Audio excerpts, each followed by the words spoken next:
Benicio, Loki, and Nocturnum. Come at you from What's up, story fellas? mode.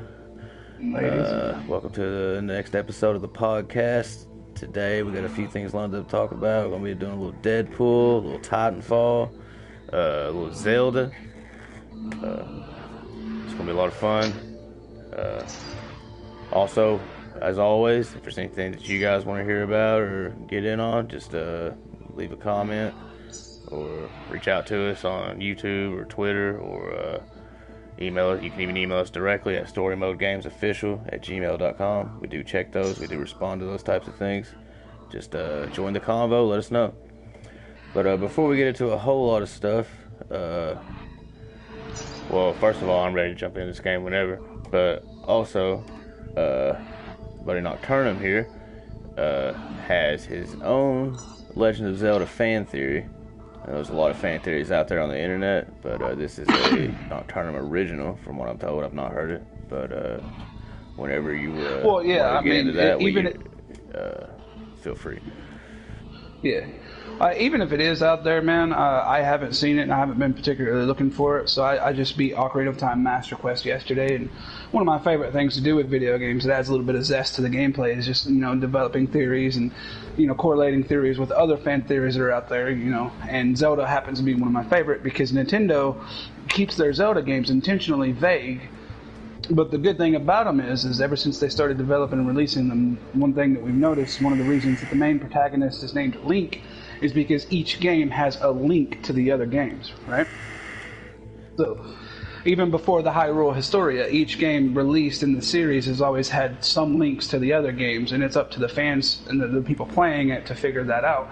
And to me, it just adds like a lot of bonus content. So, one of the theories I came up with, well, we'll start at the beginning here, right? Hey, so also, in Twilight, not trying to interrupt you, yeah. but if you want to go ahead and start this, that way they can have right. something to look at too. Yeah, for sure. So, one of the more well-known theories is, the three timelines: the downfall timeline, the adult timeline, and the child timeline. Well, Twilight Princess is the topic of discussion here. And Twilight Princess takes place in the child timeline, where Link goes back in time and tells the royal family of Ganondorf's plot, and then they imprison him, and then he gets executed in Twilight Princess. So in Twilight Princess, he's the same Ganondorf from Ocarina of Time.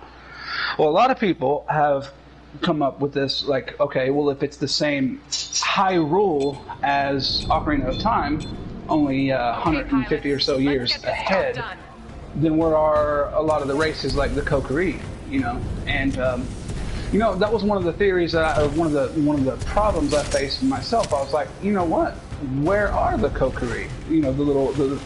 The green forest dwelling children from Ocarina of Time. Well, what spawned this new theory of mine was at the end of Ocarina of Time, when you beat it, it shows the adult timeline. All the characters they're all celebrating at Lon Lon Ranch. All right. So what's the biggest stigma against Kokiri leaving the forest? You see these on signs in the actual village itself. If Kokoris leave the forest, they will die. Well, I think this was just simply a deterrent, because as we know, like for instance in the Wind Waker games, the Kokiri have evolved into the Koroks, the flying little wooden creatures with leaves and stuff. That's supposedly the descendants of the Kokiri. Well, anyways, long story short, in the end of Ocarina of Time, if you watch the video that's going on at the end, it shows Hyrule celebrating the end of Ganondorf, right? Link has already been sent back in time. But you see the Kokiri are out there at Lon Lon Ranch with the rest of the races. They're there. They've left the forest. So instead of it killing them, like the Great Deku Tree warned, I don't think it killed them. I think by leaving the forest, they started the mutation process or the process that inevitably leads them to being Koroks instead of the Kokiri children, and that's why you don't see them in Twilight Princess. Okay. Now, did Nintendo mean to do that intentionally? No, but it's one of, like I said, it's one of my, I like to do theories like that, and I did notice that the Kokiri have left the forest in the ending of Ocarina of Time, and they were pretty much all there. So that's why the Kokiri are not present in Twilight Princess, because they have already undergone whatever mutation process that ends up turning them into the Koroks, because they left the forest in Ocarina of Time, which is pretty neat. And I'm not sure if I've seen that theory anywhere else. If there is that theory out there, I'm not trying to like steal it. I just haven't seen it. So. Oh yeah. I mean, it's definitely plausible. Right. I've Because I mean, definitely heard. there's a lot of similarities between Twilight Princess and Ocarina of Time. You can definitely tell it's from the same Hyrule. Oh yeah, that was like the big selling point of it. Like when it first came out, I remember everybody was like, "Dude, it's a lot like Ocarina of Time." Because after Ocarina of Time, there was Wind Waker, which a lot of people gave a lot of flack because it was cel shaded and stuff. I love it. I love Wind Waker. Oh yeah, me too, man. Wind Waker is still one of my favorite titles. For sure. Dude, it's an awesome game. The storyline is just as solid as any other Zelda game. Absolutely. If you can get over the cel shading. Gotcha. I don't even particularly mind it. It's just a different style. And I like the gameplay too. I mean, I love the story, but I also love the gameplay. Yeah. One of my biggest selling points. Sailing in the boat it was an awesome. Oh yeah, dude. That was one of the first true open world ridiculous amount of exploration. Most of the GameCube games were a lot smaller than that. Most of the games in the RPG style, like they were starting. It was at that time period in game development that they were starting to get large, but they were still, linear and limited. You'd still have invisible walls and such. And then here comes Wind Waker. You've got 50, 60 open explorable islands, and there's really no limits to it. Right. And it was just a lot of fun. And one of my personal favorite, but one of my favorite parts about Wind Waker is it's definitely a lighthearted adaptation too. Like it's just fun. It's lighthearted. Yeah, it's feel good. It's joyful. It's it's feel good. Yeah, you like go. Slice of life. Right. For comparison, I think a game that I was really into that came out around the same time was the Spider-Man 2, based off the Sam Raimi movie. And it was dabbling into free roam, and it did a pretty decent job as well. But it was also a lot more limited than Wind Waker. If that's correct me if I'm wrong here, but if memory serves, was that also on the PS2? Yes. Was that one of the Spider-Man? I believe I played a Spider-Man game that used to have missions, little side missions, and it was one of the first games I ever played that had it had basically an unlimited amount of them. Like the game would procedurally generate these side missions. Yes. Does that sound about right? Yes. Particularly if any of them involve the balloon. Ooh, damn it. Woo, so close. Do you remember getting the balloons for the children? Yeah, and there was also, I believe there was also one where there would be a sinking ship out in the harbor, and you had to do the Superman jump to get out there. Yep. Yeah, you remember those? Yeah. That was also one of the games I experimented with free fall because you couldn't take damage from free fall, and it was always fun to do that. Yeah, I don't know how many times I jumped off the Empire State Building just diving off of it. If you let the controller go and you didn't touch the sticks at all, he would web and catch himself with with 2 web lines, and if you move the control stick, he would just free fall and then go into a roll.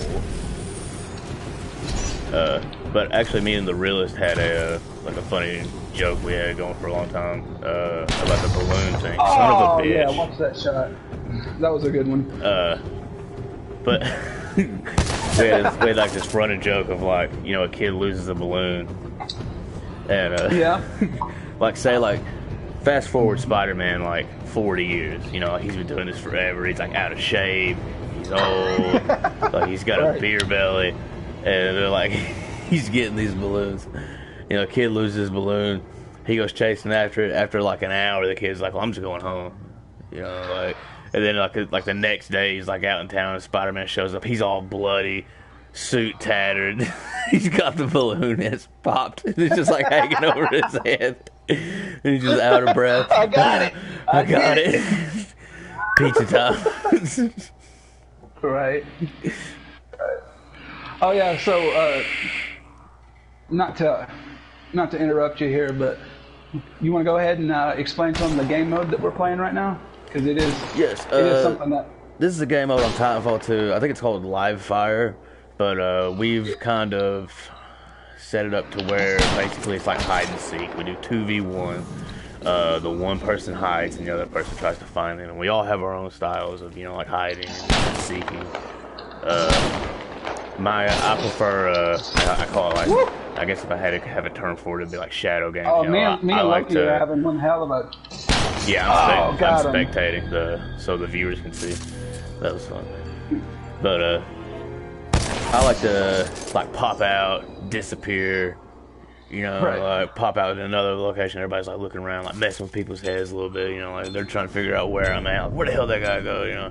Where I've noticed that Nocturnum is more of, like, the find a ridiculous location and snipe you from it. Right. So yeah, the general setup of the game is you start a private match with live fire, and then it's one person versus the rest of whatever your group is. And in live fire, you only get one death, and you have a certain time limit, and you can hold on to the flag at the very end in case you can't find anybody. But the general idea is one person versus the rest of the team. Yeah. And it definitely opens up a lot of possibilities. Like Benicio here said, you know. He definitely has a very fast-paced, pop-out, and scare the hell out of you, almost like a horror survivor style gameplay. And I like to find, and like you said, the most ridiculous places to hide. And I'll tell you what, it's a good educational game though too, because it'll help you find a lot of spots you didn't know were there. That's for sure. Absolutely. What I like about it too is really it's good fun, man. Like a lot of times we don't even really keep score. Like we'll just play it for a while. Like I don't even remember, like the last few times I don't even think we've been like, oh, I won and you guys both lost or nothing like that. We just play it and take turns and just have fun, you know, murdering each other. Oh yeah. So yeah, another thing I was going to touch on, man. I know that a lot of people take for granted, and this came about because I was trying to explain to my mother how a PlayStation 4 controller operates, right? And oh god, I didn't even realize this, but if you look at your PlayStation controller or any other modern controller, you just notice that it has around 20 or 22 different inputs on it. Trying to explain that to somebody who's never used a controller, you know, we do this stuff without even thinking. You know, most people that game. Yeah.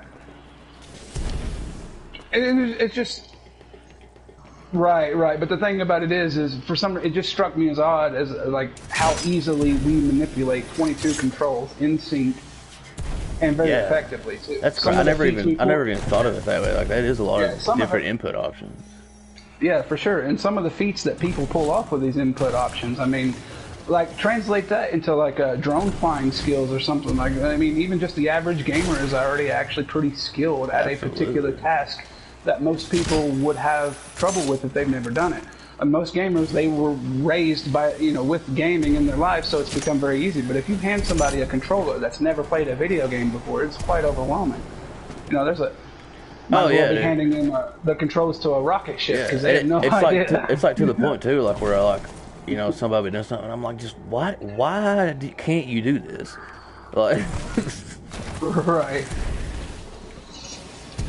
I've had similar experiences, like trying to teach people how to play guitar, and like, they'll be like, well, how do you do this? And I'm like, well, and I'll they'll have like the hold down, like for the chord or whatever, you know, and they'll have like the, you know, all the proper positioning and everything, and then I'm like, okay, then you just pluck these 3 strings. And you just go top down, just 1, 2, 3, 1, 2, 3, and like they can't even just pluck the one string. And I'm like, what's wrong with you? Like, yeah, but see, when you break it, so it didn't even seem like that much for the PlayStation controller until I broke it down into a mathematical term, right? 22 inputs. Yeah. The same could be said about guitar playing. Me personally being, I also play guitar, so. You're asking somebody to pluck 3 different points on a plane that are less than half an inch apart. Oh, so that that takes some serious coordination. I mean, even basic guitar playing takes a lot more coordination than we give it credit for. Oh yeah, I'm not even like trying to like down anyone that has trouble with it. You know, as someone who plays it regularly, it's just like you lose scope of the task. You know, it's just, damn it. Where are you?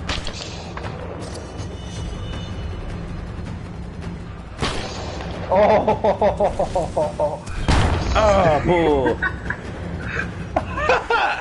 Oh, Loki got me. Loki tagged me.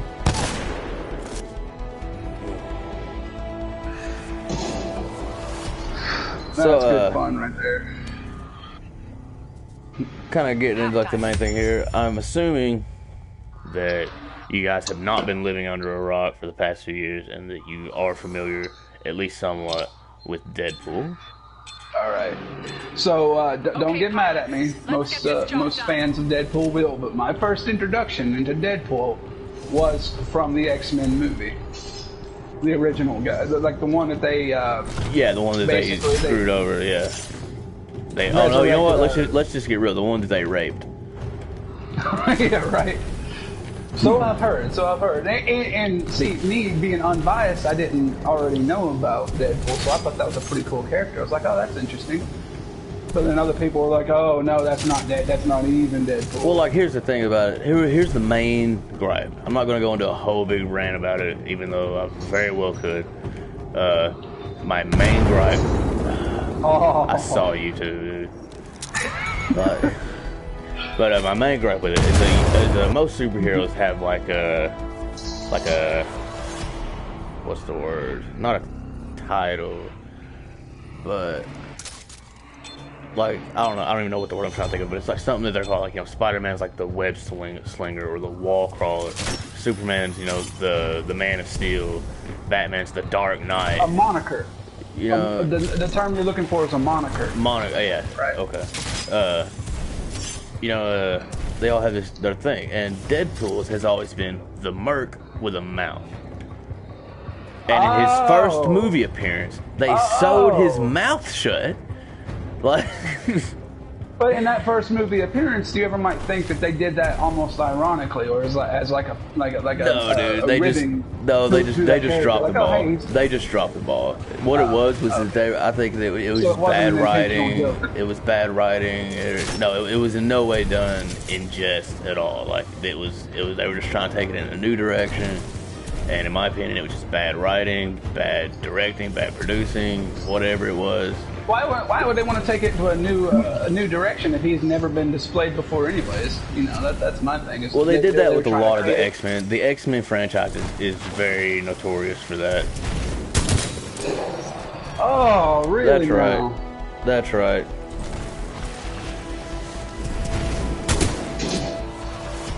One shot, one kill, huh? One shot, one kill. But like, imagine the first Spider-Man movie, the Sam Raimi movie with Willem Dafoe as the Green Goblin. Loved or hate it, you know. Imagine if they had made that movie and Spider-Man couldn't crawl on walls. Yeah, that'd be a pretty big red flag there. Yeah, everybody would be like, "It was okay," but I mean, like, he couldn't even climb on walls. He's the wall crawler. Yeah, but. And speaking of that, why, you know, just a quick aside about Spider-Man, why in the world did they make so many cinematic adaptations, too? Because I grew up watching the original Spider-Man that you were just talking about, you know, and that was my introduction into Spider-Man. I didn't know any better. I didn't know, okay, is Spider-Man always been this whiny, you know, like, is that who he is? And then I remember a while back, the Amazing Spider-Man movies came out. Mm-hmm. I also remember you being a lot less critical of those. You were like, "Oh, this is better," you know. Right. Well, first off, the thing with the Sam Raimi trilogy, the original Spider-Man trilogy, that most people hold in very high reverence. Personally,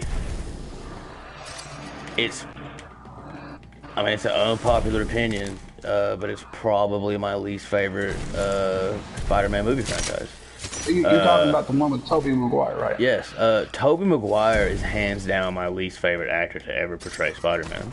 Right. Well, I mean, even me, like I said, not knowing much about the franchise, I did garner from watching the movies. It was like, this guy's a little bit whiny, to be honest with you. Like, yes. A little bit emotional. Right. And the thing about Spider-Man has always been a very emotional person. It's part of what drives him. But the thing is that it's always more of a brooding, like, you know, the whole, like, great power comes great responsibility thing, you know, is that part of that is that Spider-Man makes a lot of bad decisions, You know, it's part of who he is. He screws up. He's a screw up. And the thing about it is, though, that's a very realistic projection, because if you take a normal person and you give them superpowers, they're going to make mistakes. Not everybody's going to know exactly what to do with the powers given to them, for sure. Right. And the thing about Spider-Man is that he makes these bad decisions, and he dwells on them. He's like, I'm responsible for that. And he dwells on it for a long time. You know, like he really beats himself up over it. And then I take it you could see me just fine in that waterfall there. Oh yeah. Yeah, I saw you from forever away.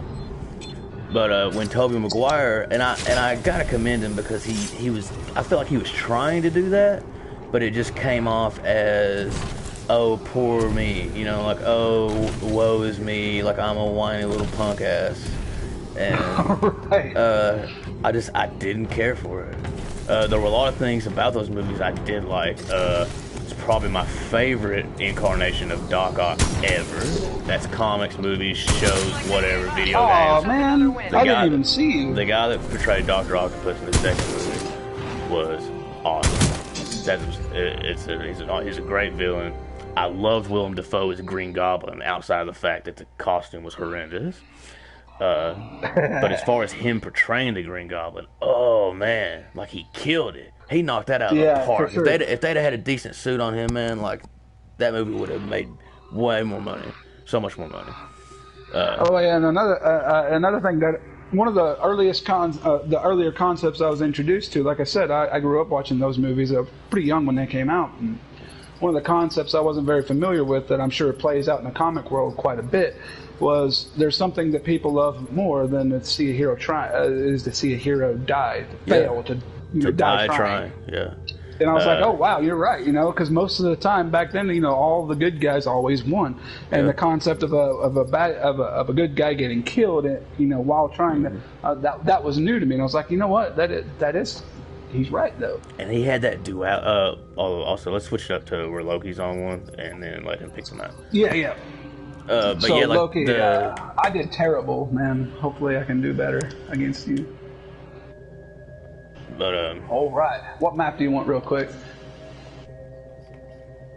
Glitch. All right. But dude, Willem Dafoe really nailed like the duality of the character. That Norman Osborn and the Green Goblin were two separate characters. You know, even though they're the same person, like they're not. You know, it's almost like the Green Goblin has Norman Osborn held hostage. You know, and that was it. I loved it. I still go back and like I'll watch that movie and I'll be like, man, this is kind of a bad movie, you know. Right. And but I love that, you know. And as a Spider-Man fan, like, man, I waited so long for that movie to come out. Like, it was ridiculous. But also, another unpopular opinion, my favorite actor to portray Spider-Man and Peter Parker is Andrew Garfield from the Amazing Spider-Man movie. And nobody agrees with that. Like, it took me like a year of convincing and watching those movies to convince Knox that he did a good job. And the reason why those movies failed so horribly is because they did a terrible job on the villains. Like the first Amazing Spider-Man movie, almost a counter to the original series, where they had really bad heroes. They had just really bad villains on the Amazing Spider-Man series. Right. The first Amazing Spider-Man movie was almost great. Yeah. What's up? I haven't actually seen the Amazing Spider-Man movies all the way. Wow. Okay, all the way through. So. Okay. I haven't actually got to see the portrayal you're talking about. Okay. Even though they've been out for years now, I still haven't got around to watching them. The first movie came so close to being it was almost perfect. We're really winning this it was almost perfect, and they made one crucial mistake, and that's that they gave the Lizard a human face. And that was a huge controversy because the actor pushed for that. Like the original design, he did not have a human face. It was a lizard reptile face. And he wanted his face to be recognized. Yeah, so because he's an actor, and that's how they act- make their money, Right. you know. And I get it, you know. That's why superheroes I mean, he also would wear have made masks. the same amount of money though, regardless. They get like a percentage of the box office amount of money that it makes. Yeah, absolutely. So but it's for like future projects, you know. That's why they started doing the whole like Robert Downey Jr. showing his face inside the Iron Man suit and stuff. You know, like I get it. It's part of the trade, and I'm not knocking that, but they did it to the point to where they ruined the villain. Like it was terrible.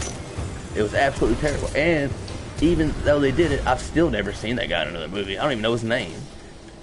But I could point his face out. That's the guy. That's the guy who ruined the Lizard. hey, yeah, it's that guy. Yeah, but outside of that one thing, I have absolutely zero issues with that movie. And like the relationship between Peter Parker and Gwen Stacy in those movies is absolutely amazing. It is one of the best comic book movie tropes of all time. Like they absolutely, I swear, it's like they sit in a room together and read like all 700 something issues of Amazing Spider-Man together. Like they now you piqued my interest enough where I actually want to watch it now because the portrayal in the original series was kind of like the girl next door fit vibe. Oh yeah, like barf. But also another unpopular opinion among Spider-Man fans. I've never been a huge fan of Mary Jane. Even though she's the primary love interest throughout, you know, the past like almost since the 60s. You know, originally it was Gwen Stacy until she died. But I've just never been a huge Mary Jane fan. I've always been a Gwen Stacy fan. It was tragic when she died. It was right. one of the most brutal things in, you know, in my opinion, in fictional history. Oh, was it? How did she die? I don't even remember. Or I Okay, don't know, rather. Okay, you remember the original Spider-Man movie with Tobey Maguire, right? Yes. You remember the bridge scene? Where the Green Goblin has all the hostages on the bridge. He's got Mary Jane, and he's got that train car full of people, and he makes Spider-Man choose who to save. Now choose, yeah. Yeah, I hate that scene. That's my biggest issue with the entire movie, is because they tried to recreate the Gwen Stacy scene from the comics, but they didn't use Gwen Stacy, and which would have been fine, even if they just recreated it with Mary Jane and she would have lived, I still would have had less of a problem with it, but they ruined it. Okay, so in the original story, what happened was that Norman Osborn found out who Peter Parker was. He found out who Spider-Man was, that they were one and the same. And to get to him, he kidnapped the love of his life, Gwen Stacy, and took her to the George Washington Bridge. And took her to the very top of the bridge and challenged Spider-Man, you know, meet me at the bridge or your girlfriend dies. And this was the first, I'm not going to say the first real challenge he had as Spider-Man, but man, it One really, of the first real moral dilemmas, right? it really took things up a notch for him. And so he gets there, they have their whole little back and forth and all this, and it gets to the point to where Goblin realizes that he's not going to win. And so he just chucks her off the bridge. We're winning big time. Pilot. And Spider-Man, in his inexperience, because at the time he had only been Spider-Man for a few years, shoots out a web line and snags Gwen Stacy in the back. But the sudden stop kills her. So Spider-Man kills Gwen Stacy by accident, trying to save her. Oh man, dude, that's heartbreaking, and you don't get much. Yeah. That's almost it's like a classic Romeo and Juliet tale, if you will. Like, oh man, I tried to save you. Yeah. The act of me trying to save you kills you. Yes. How would you live with that? That's a question he asked himself for several years after that, you know. And that's the thing that I really prefer with like the comics and stuff over the movies. It's like the consequences last for years and years. Like, right. You know, it'll start off and he'll just be like eating lunch somewhere or something, and he's just like, dude, I feel like I just want to put a bullet in my brain right now. I can't get over the fact that I killed my girlfriend 5 years ago. Like, that's real. Right. Whereas that's real. Right, whereas the story arc in a movie, it tends to be over rather quickly. And, like, you know, it's, oh boy, I'm getting shot at.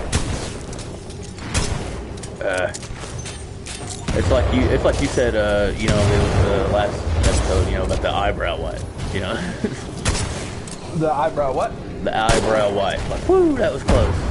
Damn, I can't believe you got me. In the Amazing Spider-Man franchise, spoiler alert, as always, by the way, in all these episodes, we spoil everything. If you haven't seen any of this source material, pause it, come back, save it, bookmark it, whatever you got to do. If you don't want to get spoiled, go check it out and then come back. But in Amazing Spider-Man 2, their terrible Green Goblin character kidnaps Gwen Stacy or something along those lines. And they changed the scene up some, but it still has that impact. And what they do is, it's a clock tower, and they're at the top of a clock tower, and I think he throws like one of the pumpkin bombs, and like there's like an explosion, and she's falling down the clock tower, and Pete's just like dodging all these giant gears and stuff, and like webbing and jumping and doing these acrobats trying to get to her, and he throws a web line out, and he just doesn't catch her in time, and she just smashes her head on the concrete. It's like, and Oof. And dies. And dude, like, Oof. it was so real. Like, it was so Oof. just, man, it was rough. Give me War Games. And they did an awesome job. Like, love or hate that movie, you can't deny that that scene was magic. And, Right. And I feel compelled to go watch it now. And what I loved about it was at the end of the movie, they showed Pete standing over her grave, and it showed seasons passing around him. Like, boom. I wonder if I can find that bit right now if I looked it up, just to add a little bit of flair to this conversation. I kind of want to real quick. You probably Give me a second. could. I'm gonna look up that scene. All right, if I find you, I'm gonna kill you. All right. Okay, pilots, let's get this job done.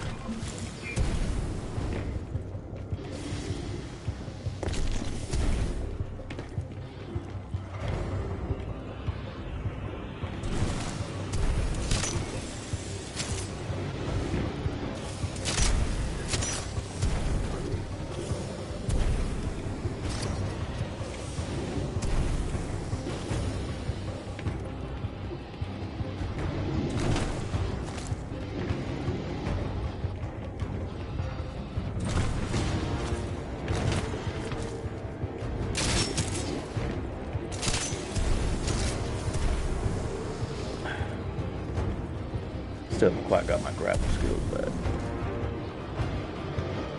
I'm working on it though.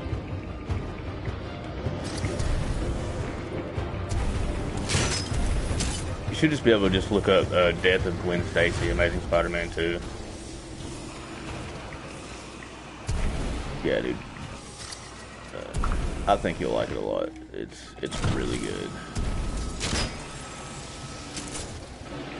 And Andrew Garfield in those movies, as we were saying earlier, you know, he does portray a very emotional Spider-Man, but it's more broody, and it's more of a real like depression sometimes, and like dilemmas, and like, you know, hand-wringing, like what am I gonna do, that type of stuff, than it is, you know, oh, right. Mary Jane won't go out with me, oh, I'm late for work at the pizza place, like.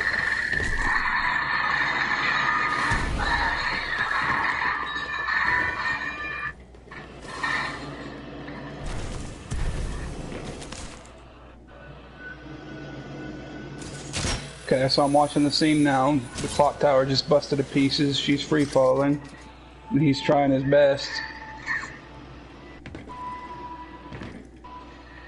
Shooting a web out to her.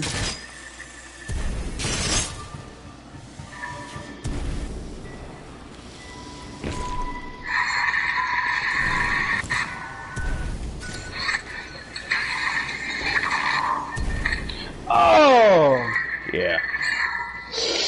Oh, dude. 2 feet off.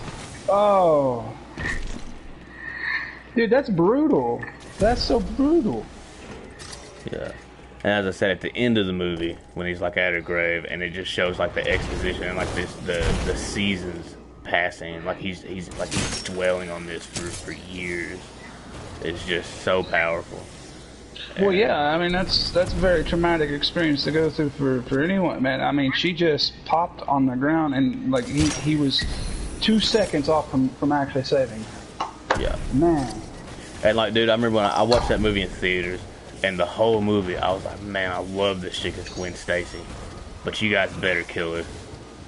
Like, you have to. She's gotta. She has to die.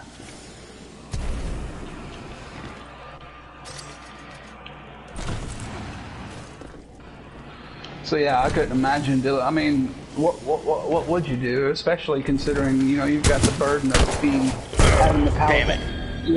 You have the burden of having the power to actually save her, but even despite your best efforts as Spider-Man, you still weren't able to. And not to mention the way that she went out. That was just, that watching a complete stranger go out that way would be brutal. Imagine that was the person you were in love with. Right. Yeah. Right. And that was just.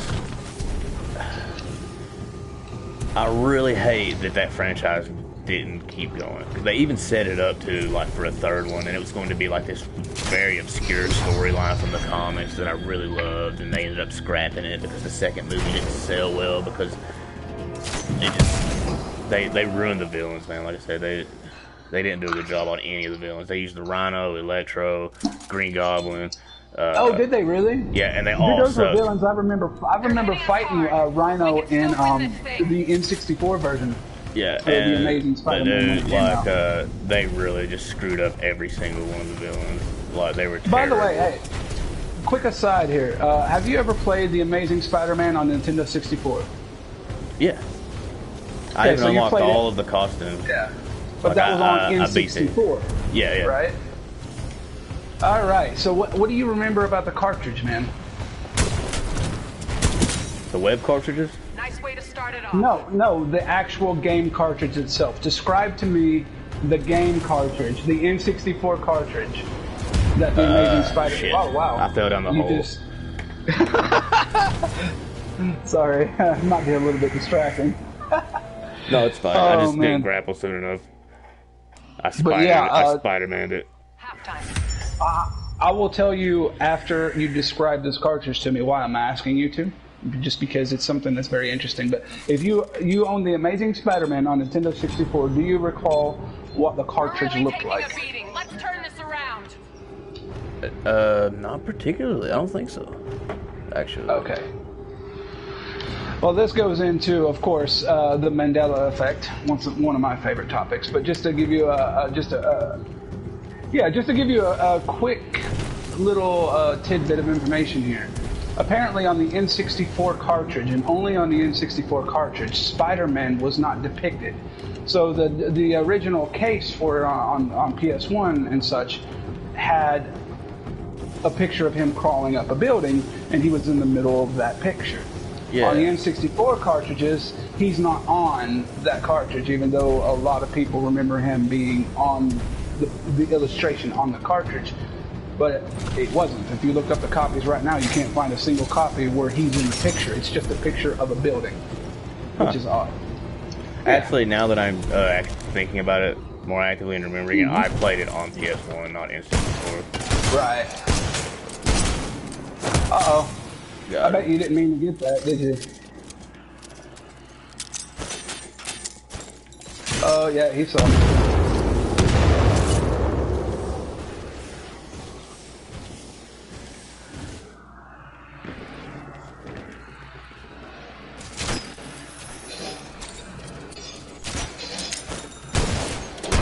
Oh, damn! That was a good one. That was a good one. Woo!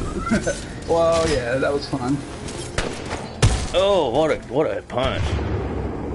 I was wall running past your grenades, man. Felt like a bunny rabbit getting shot at. He kicked his chin into orbit. Hey, I know that one. I remember that. That was terrifying. Oh, man. that's a nasty sound. That was gross. That That's the same sound that I'm pretty sure I heard when I got into my motorcycle accident. You know, that yeah. Oh, you shooting at me? Oh, you got me. Damn. But yeah. Anyways, I didn't mean to take away from the main topic of discussion here. I was just the Spider-Man series is probably one of the most intimate for me, as not being a comic book reader, is because I played a lot of the video games. The video games were pretty good, and I grew up with the movies, and they were at the time. I was at no point aware of how grossly they misrepresented in the movie, but it was, you know, for someone like that, it was a pretty good movie, and that was also about the time where CGI. That was a time in cinematography where CGI was starting to ramp up, and you saw scenes that you could not possibly see anywhere else. Like, for instance, I still remember the Spider-Man, I think it was a Spider-Man 2 trailer of a car just flipping into a diner, you know? Yeah. Oh, yeah. That was one of I was like, holy crap, CGI is getting crazy. Dude, that's like actually like a fun fact about the Spider-Man movie franchise is that you know, they were trying to plan a Spider-Man movie for probably 20 years. And they couldn't do it because you can't have someone web swinging with practical effects. It can't be done. Right. It cannot be done. Because if you were to like swing on a rope, if you were to like take a rope like a lasso and like throw it on like a smoke stack or something, or like one of those like smoke pipe things on top of like buildings in inner cities, and then like jump and like swing on it, and then like throw another rope out and like move to it, it would rip your arm out of the socket.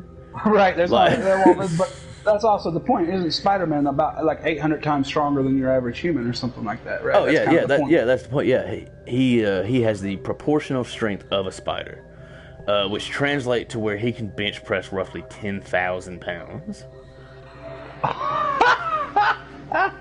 Wow. Yeah, Spider-Man is very strong. I guess you're by the up way, again, Nocturnal. Just give me a quick moment here. I'm actually changing some of the settings of this party so that somebody doesn't accidentally jump in here. I didn't realize that. Alright. This party is now... Alright. Also, the reason I ask is I'm actually going to see if I can bring another person in on this game so that we can have 2-on-2. Who are you trying to bring in? Lolly.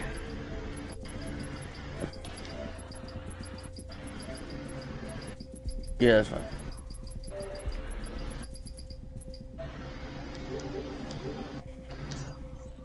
Yeah, I mean, I just hope he doesn't try to like. I mean, I'm not trying to like shit talk him or nothing, but I mean, I just hope he doesn't try to like just scream and, you know. Oh no, I'm not bringing him in the party. I'm not bringing him in the party chat. Oh, just okay. Oh yeah, by all means then. Yeah, absolutely. Private. 3 steps ahead of you, or 1 step ahead of you there, Benicio. I got you. Awesome.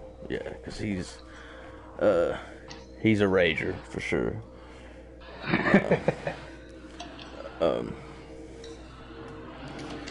But yeah, man, like, don't get me wrong, like, I love, you know, a lot of the Spider-Man games and a lot of Spider-Man movies and stuff, and a lot of the different comic book movies and everything. And I loved them when they came out because, you know, before then, you know, we had nothing. Right. You know, and we were like, man, I wish they would make a movie about this. Like, people used to gather around and be like, dude, what if this was a movie? Right, and that has become a reality. Yeah. But the one of the biggest... Now, don't get me wrong. Look back to Zelda real quick. I'm one of the biggest Zelda fans out there, right? And I say that with humility because I know there's like... Oh, you're my Zelda authority. Right. But my thing is, unpopular opinion, I'm actually glad that they haven't made a movie out of it yet. Even though I would like to see a movie. The reality is... This doesn't translate well to different media. You know, you have to pick and choose what it's going to be good at. I mean, the reality is, for the most part, there are 2 realities about making a Zelda movie. One, somehow you're going to have to make Link be able to communicate. And, you know, one of my favorite things about it is he's a silent protagonist. And even if you didn't, Link's portrayal in video games, his human counterpart would probably it just wouldn't stand up. You know, like it just wouldn't stand Right. up to it. Also, notoriously, when video games get adapted to movies, They're usually terrible. a high percentage of them are usually terrible. So, Yes, I agree. but my point originally being is like, yes, a lot of people used to sit around and like, dude, if they made this a movie, how cool would that be? Tracking new target now. It would be really cool, but you also get some disappointments and some flops like we've seen in Marvel's cinematic universe. You know, we've seen some really good ones and we've seen some really flopped ones. Right. I mean, that's true. They're most notoriously, you know, the Fantastic Four. Oh man, dude, that was the only movie I ever saw that well, not the only movie, but one of the only movies I've ever saw where the re-release of it flopped so fast I didn't even get to see it. Oh, watch that kill cam. That was sick. Talk about power sliding. But like, here's the thing with like Fantastic Four, man, is the Fantastic Four is Marvel's first family. They were the original superhero team. Oh! You're no longer You know, marked. like the Fantastic Four were the first one. Tracking a new mark now. I mean, technically Captain America was first because it was like, because they were actually making Captain America comics during World War II. But at the time, I don't believe they were owned by Marvel. I think Marvel bought them later. Oh, it's watch reloading. that one. Fatal reload. And like, they've had more source material than any of the other popular superheroes. You know, they've had more like crazy, over the top stories and like high stakes and just really good story arcs and stuff. And they got a good little group of characters. You know, there's 4 of them. They each have their own little power. They're a family. There's no Mark reason the targets for you. why you shouldn't be able to make a good movie out of it. But they just can't do it. They can't do it.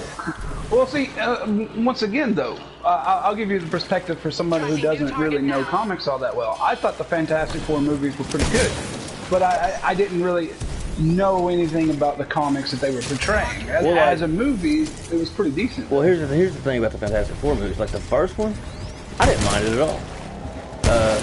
I didn't think it was a terrible movie. I didn't think that it was fantastic. I didn't think that it was, you know, this really great movie. But Get ready for I didn't hate it. You know, the sequel, The Rise of the Silver Surfer, I wasn't a huge fan of.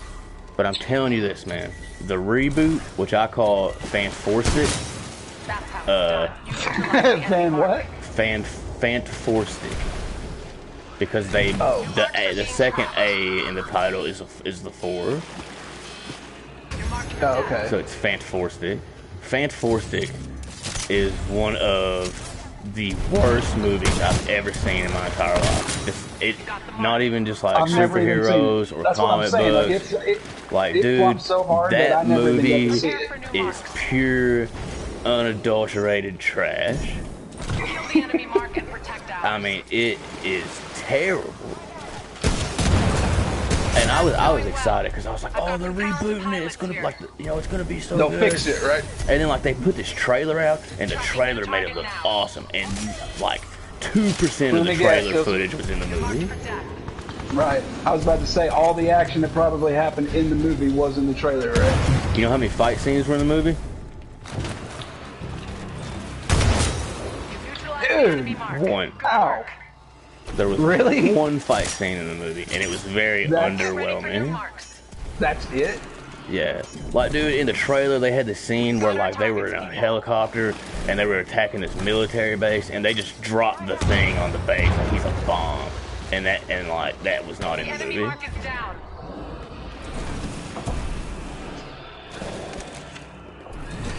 Tracking a new mark now. It sucks. You're marked for death. It just really, really sucks. Press the fight. Oh! But have you seen? have you seen the Deadpool movies? Get ready I for have new seen the mark. first one, yes. You've seen the first one. You've not seen the second one. No, I have not. Not yet. Well, let me tell you this about the second one. It is every bit as good as the first one. Down. Oh, nailed him. It's like they set out to recreate the experience and just nailed it. Like it was an awesome sequel. It was just as good as the first one. You're marked for death. And now? I don't know if you're aware of this. Most people in the community are. Josh Brolin, the guy who plays Thanos, Yeah. has a major part in that film as well as the character Cable. And Cable Really? is like your ultimate badass. And he made both of these movies at the same time. And his portrayal of Cable is every bit as good, if not better, than his portrayal of Thanos, which is widely acclaimed.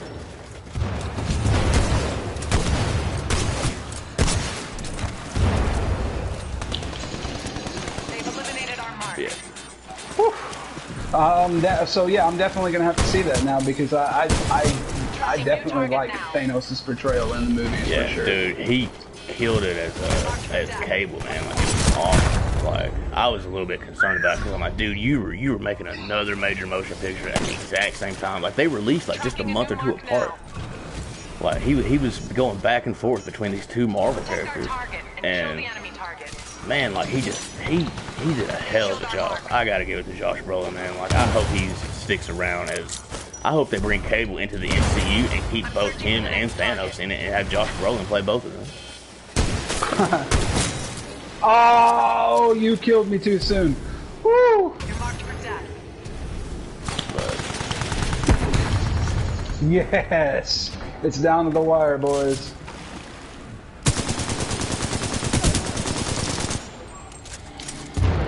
Who's it gonna be? Kill the enemy mark and protect ours. But the book that I was wanting to go over this time, I killed you right after you killed JT too. That sucks. But it's not it's not like a graphic novel like we did last time with the Inhumans, Right. which is why I'm breaking it up into a few parts. But the run, it went from 1997 to 2002. It went from when now? Sorry, I didn't hear that. 97 to 02. Okay. So All right. it was an ongoing series for a long time. If I'm not mistaken, which I could be, I believe this was Deadpool's first full-length comic book series. He had a couple Featuring him as a main protagonist, I take it. Yes. He had a few... Deadpool originally premiered in the comic book X-Force. Which Cable was the main protagonist in that series, leading a team of mutants in an X-Men style team, except more... they were more of like a task force. Like... Right. Did you say Cable? Yes. The guy from Deadpool 2, the movie. Right. He was the leader of that team. Just killed the enemy And mark. Nice work. Deadpool made his first appearance in that series. I don't believe I own his first appearance, but I do have his second and third appearance for sure. And also, Deadpool had a 4-issue mini-series, which was really good, and a lot of people really like it. I have all 4 issues of it, and man, they're highly sought after. Like, the number 1 goes for like $150, and the other 3 are like $30 each. So is he just as witty and sarcastic in the comics as he is portrayed in the movies? Absolutely. Oh, Absolutely. yeah. Absolutely. Dude, Ryan Reynolds was born to be Deadpool. Like, yeah, his portrayal of Deadpool is very comic accurate. The costume is comic accurate. The attitude, the personality, the supporting characters, all of it is very. They were true to the spirit, even with the little stuff that they did change. Also, I do want to say that a lot of people that are into comics, when these movies come out, they're always like, "Oh, I don't like this because that's not the way it was in the comics." You know, you hear that a lot. But that's not something. Is different, right? Right. That's what's said. That's not something that typically bothers me. number one, who wants to see the same exact story told over and over again? You know, I don't want to know everything that's going to happen. I'm cool with knowing most of what happens. Most time when a movie comes out, I usually know what's going to go down. Being the same characters with a different story is, I mean, again, just as I'm on a Zelda kick, just to reference that, it's basically the same characters, different story each time, and it's wildly successful. Because you want to hear about the main protagonist, these are the people that you're reading and watching. But, but a different story is nice and refreshing too, even if it's like slightly different. Right. The other reason that it doesn't particularly bother me is that the Marvel Universe is, like, as a whole, Marvel Entertainment, damn, that's a good name, it exists as a multiverse. And that's very well established, it's very well known, and the thing is that every single universe in the Marvel multiverse has a numeric designation. Wait, oh yeah, right, okay. Because there's so many of them, I take it. They had to start numbering them? I wouldn't even go that far because they don't even put them in any kind of order. It's more like a title, it's just numbers. Like the original universe, the main continuity universe in Marvel is called 616. And that is... Yeah, I think you actually mentioned that in the last podcast we did. Yeah, I did. There's a few others. The other go-to universe is called the Ultimate Universe. Its numerical designation is 1610. And to be honest with you, that's one of the universes I'm actually interested in because not only they're the powered-up versions of some are already super like big, right? Oof. Sorry, say that again. So the Ultimate Universe is basically just more badass representations of the heroes that we know and love, right? Essentially, yeah. The goal of it was to establish a darker universe. So, like, you see, like, I know there's a lot of things in comics where it's like, ooh, this is like this, but grittier and darker. That's a common trope. But with the Ultimate Universe, they really wanted to just really hammer it home. You know, like there's not just like, you know, a lot of death. There's a lot of very adult themes in it. You know, like not only is it possible to see your favorite hero get killed, but you might get to see them get eaten alive, or ripped in half, or or dismembered. Sign me up. Also, on kind of the grosser side of things, you know, Scarlet Witch and Quicksilver from the Marvel movies. They're twins, fraternal twins, male and female. Well, in the Ultimate Universe, they're in a incestuous relationship. Oh, okay. Yeah, it's gross. And they're still twins. Yeah. And they're aware of this. Yeah. Oh, okay. It's just gross. But it's like I said, it's just more like adult themed. Like they really like they threw away any inhibitions for this universe. And some stuff wasn't all that great, but a lot of it was really good. Like, they killed Spider-Man permanently. Like, they killed Peter Parker. Let's pick up the pace. But I'll get more into the Ultimate Universe when we do go over that, because I do have that plan. Sure. We are going to do a series on the Ultimate Universe later down the road. But it's so much its own thing that like I can't do it justice.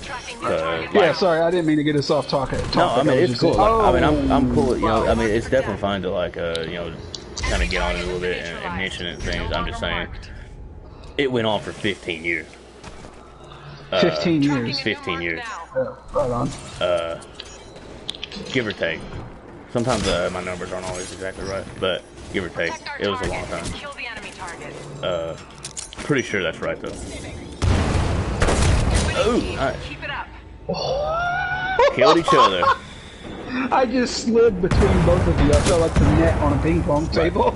But what I was saying is that the Marvel Cinematic Universe has its own numerical designation. It's part of the Marvel multiverse.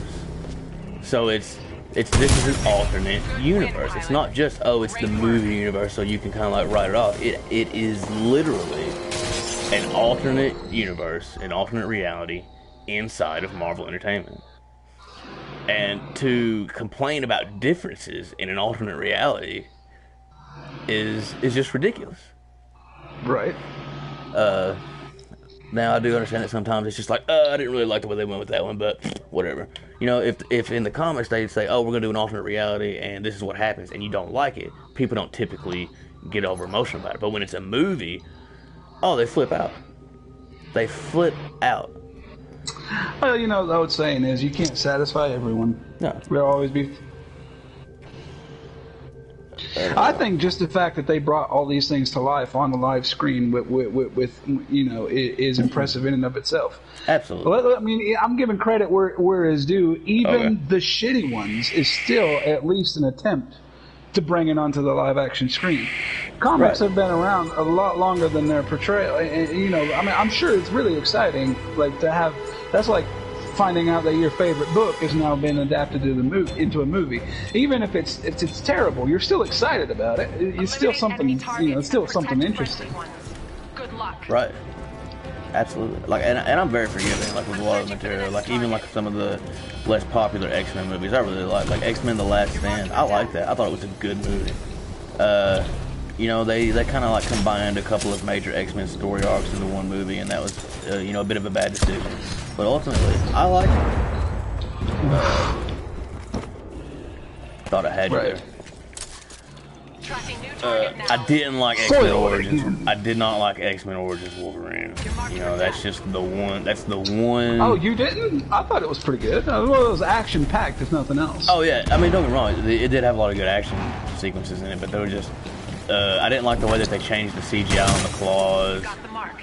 And as I said earlier, you know, the whole thing with Deadpool, like you take the mark with the mouth and you take away his mouth. Like, what are you doing?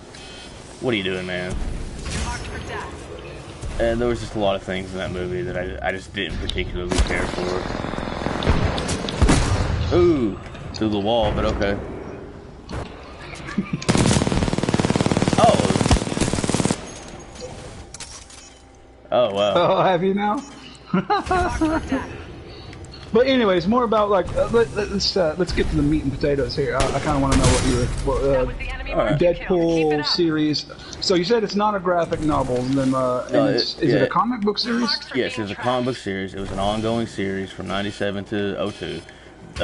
They do have it broken up into trade paperbacks, and it's in several volumes, so you can collect the volumes if you're wanting to read it all, and that would be a lot easier than trying to collect all the single issues.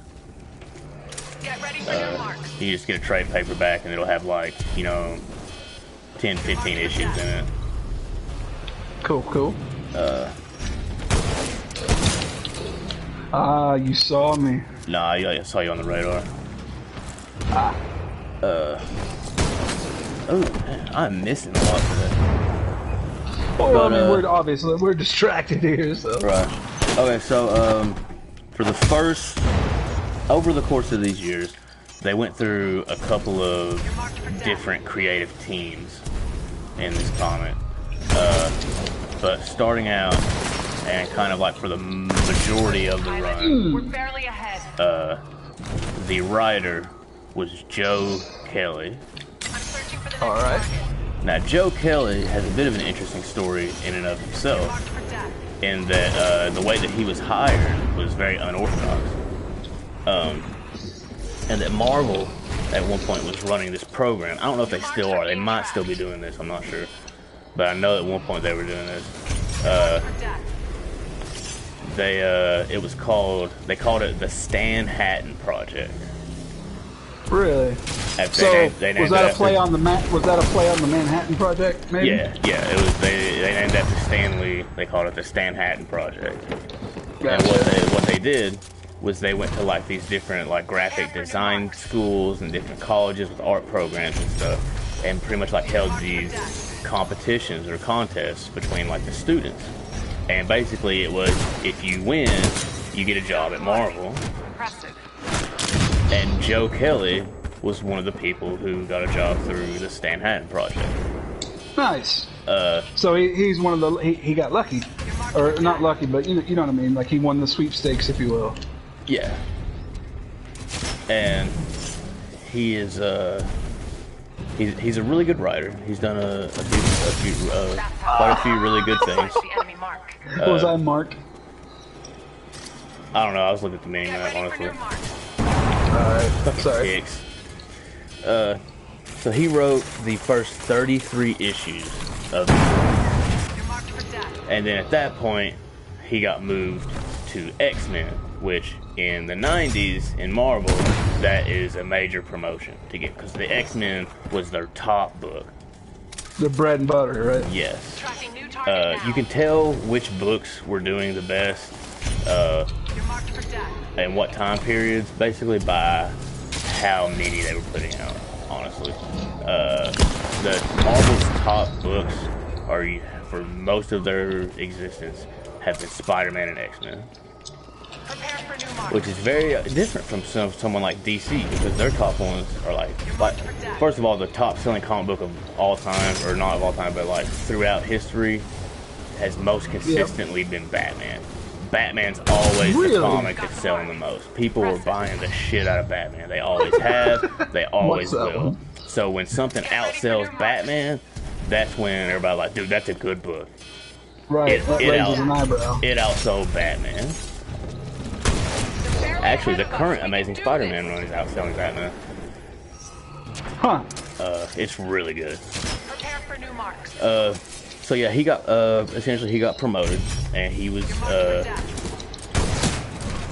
put on the That was X-Men enemy book. mark you killed. Keep it up. And like I was saying, you know, I was saying like how many they do. Like with Spider-Man in the '90s, Spider-Man had 3 books that all existed in the 616. He had the Amazing Spider-Man, the Spectacular Spider-Man, and Web of Spider-Man.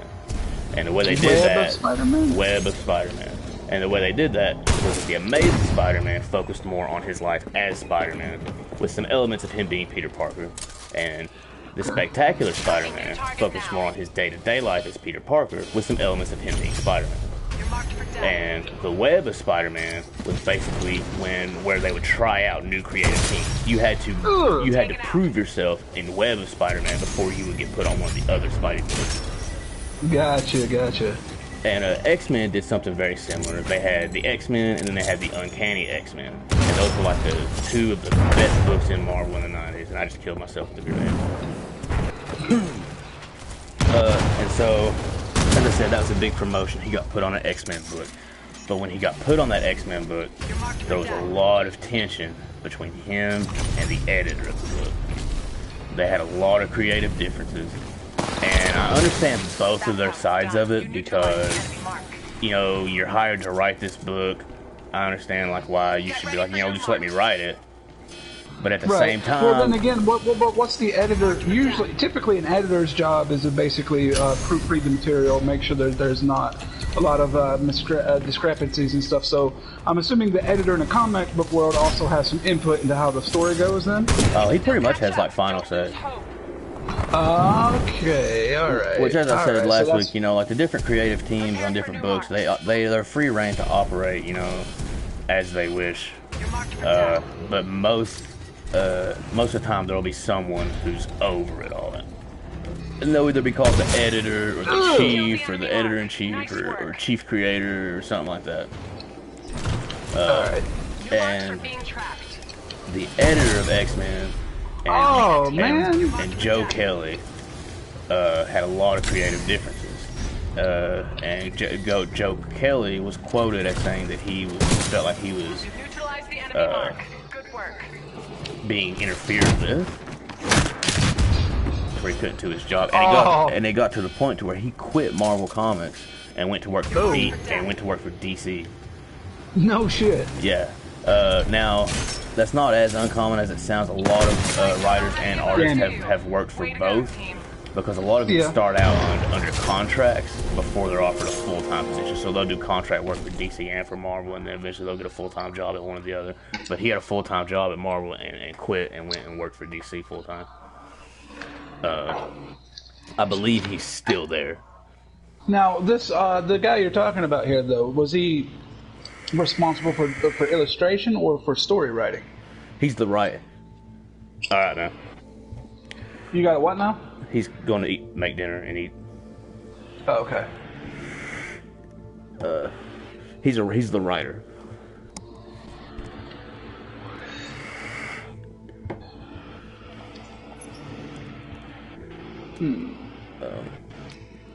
So, yeah, he left Marvel, went to DC, and started writing comics for them. He has also done a lot of other stuff. Have you heard of Ben 10?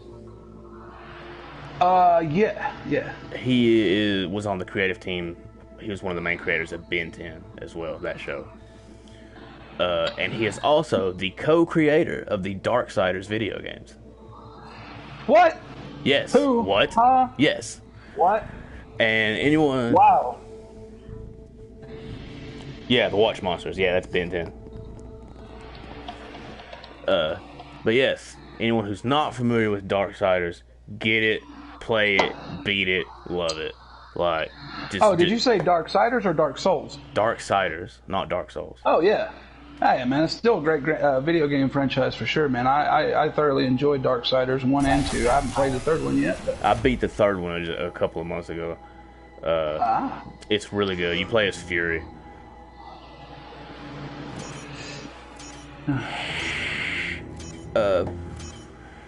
The artist of this book... Speaking of Fury, are you ready for my Fury?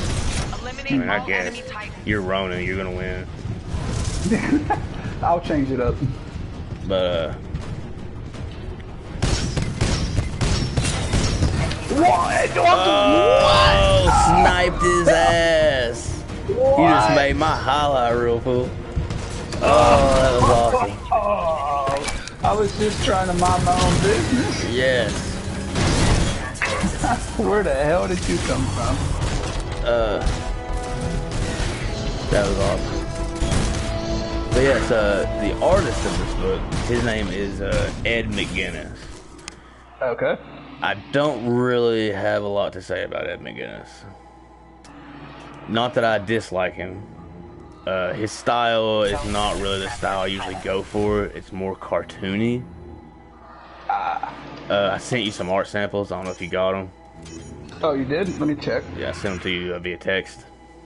Yeah, let's do a C-Spot real quick. Alright. Eliminate all enemy titans.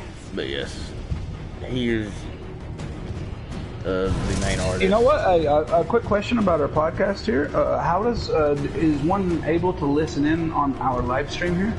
Yes, if someone goes to our Twitter page, you can view it live there, and it's also streaming live to YouTube. Okay, if it's streaming live to YouTube, can you give me that information real quick? For me and for anybody listening. Yes, what you'll want to do is just go to the Story Mode channel on YouTube, and you're going to want to, it's Story Mode Games Official, all one big word. If you just search that, our channel will come up, and at that point you can look at all of our videos. We got all kinds of stuff there, and this is streaming live to YouTube at the moment. Awesome. All right. So the illustrations you sent, let me check and see if I actually received them. Also, I believe that the Twitter page is storymode_live. Oh, okay, yep. Okay, yeah, I can definitely tell what you mean, but it's certainly more cartoony than the illustrations from the other one we were talking about. Yes, yeah, the Inhumans graphic novel from the Marvel Knights. Yeah, that was a lot more. That's the art I'm more into. Is it's more realistic. You see like the emotion in people's faces and things like that. You know, Right. And don't get me wrong, this isn't bad art. It's just not the style I typically go for. A lot of people really like it. You know, I've talked with guys in like comic shops and stuff. You know, and like that's the kind of thing they go for. You know, maybe that's like what they grew up on, or it's just their personal preference or whatever. But it's good. I don't know. I just don't really know a whole lot of like noteworthy things that he's done. You know, I don't have like he created this character or anything like that. He's just Ed McGuinness. You'll see his name around. He's like Steve Buscemi. He's in everything, and he's just kind of there. Right. Although I'm a huge Steve Buscemi fan. But anyway, So. Oh, game on, by the way. All right. So, real quick, we'll go over some of the major characters that you come across here. First off, obviously, is Deadpool. Right. I did see Daredevil also illustrated there. Yes. Yep. And if you've been living under a rock and you don't know who Deadpool is, I really just don't even know what to tell you, man. Like, actually, I will quote Deadpool from this run. There's one issue in this run where he's doing an introduction for a lot of the other characters, and he talks about himself, and he goes, "I'm Deadpool, and if you don't know who I am, then you can just go play in traffic." I like it. A couple of minor differences between the movie Deadpool and the comic book Deadpool is, in the comic books, Deadpool wears a teleporter belt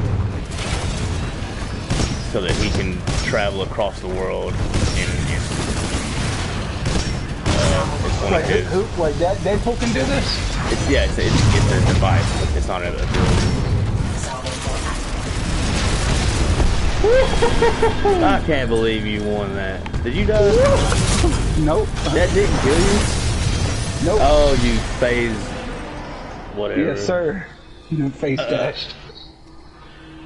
But yeah, he has a belt. It's a teleporter belt. He uses it to bounce across the planet, to go do different assassination jobs and stuff and mercenary work. But that's really cool, though. I mean, I like the idea. Where do I find one of these belts, Right. So again, just to reference something I'm familiar with, so he had a device that basically made him a jumper. Yeah, absolutely. Another really good movie, underrated for sure. Oh, what, Jumper? Yeah, I really enjoyed that movie. Yeah, man. Jumper was great. I really did. Was that also based on a comic book, perhaps, or was that just original content? I believe it was original content. It's possible that came from some type of indie or third-party comic. There are a lot of comic book publishers that are not Marvel and DC, and a lot of comic books that are not Superman. And a lot of them are really good. Marvel is my favorite. DC is really good a lot of the times. But some of these other guys, they do awesome jobs, man. I'm a big fan of Image. Hey, I think I've heard of that before. Yeah, they do. They came up with Walking Dead.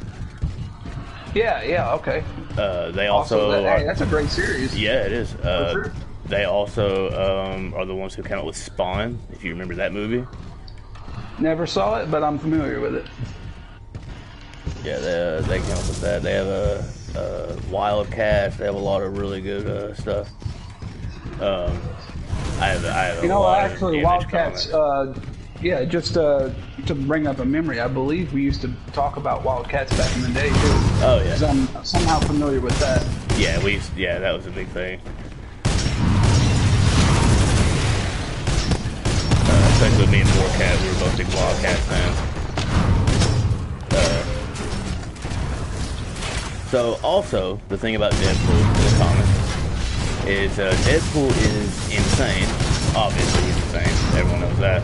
But more specifically, Deadpool is insane in the manner that he believes, he suffers from this schizophrenia where he believes that he is a character in a comic book. And interesting way to break the fourth wall? The fourth wall, yeah. And you might want to change that auto eject there. Yeah, I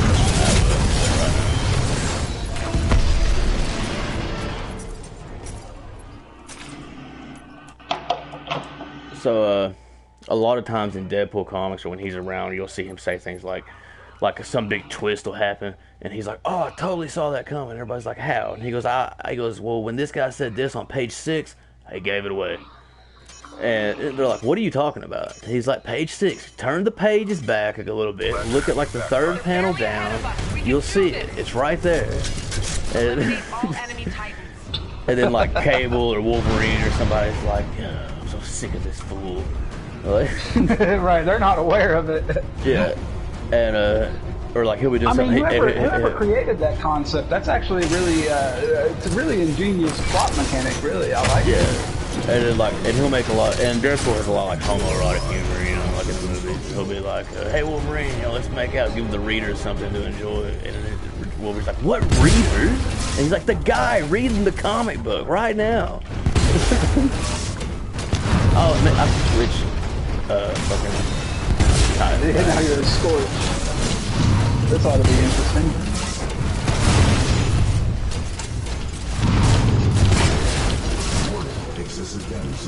Ah, yeah, that really hurts, man.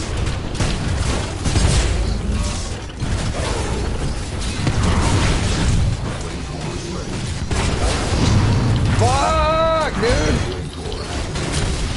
Oh, got him! Alright, so, but yeah, so, to be honest with you, I did not know that Deadpool was portrayed as insane. I mean, I always knew he was a little wonky.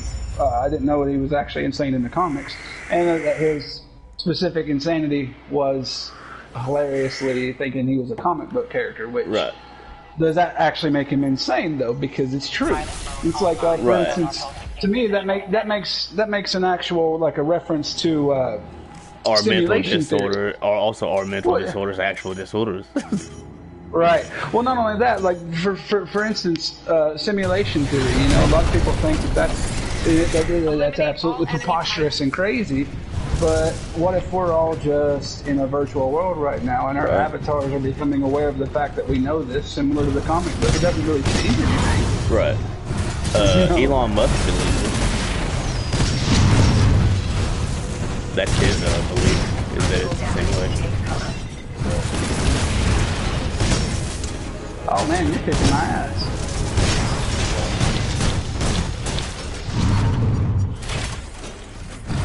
Peekaboo. What are you gonna do about it?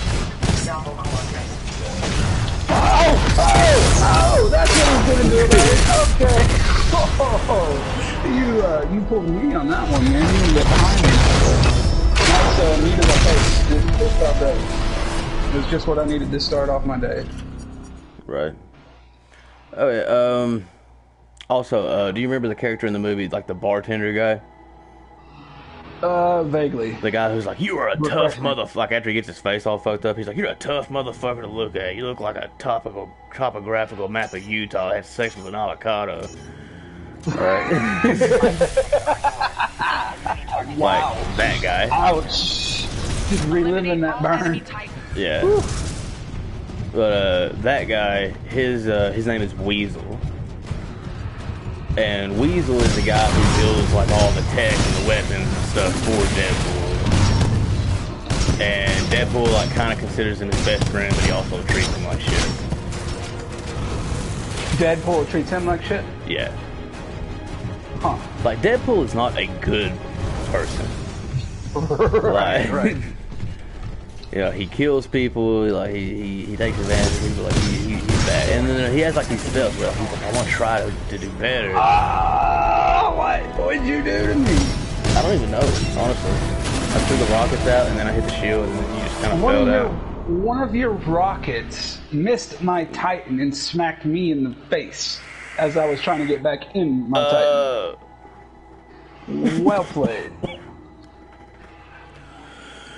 But yeah, I mean, also, if I had to pick one of my own personal favorite storylines, it would definitely be a more realistic, you know, raunchy sense of humor. And hey, this guy's not your typical good protagonist. He uses his powers to fucking, you know, kill and shit like that. I kind of like it, you know. Yes. It's a different feel for sure. Yeah. And the thing is that Deadpool never asked to be a hero. Dude, you keep, like, you're on top of me, man. What the hell?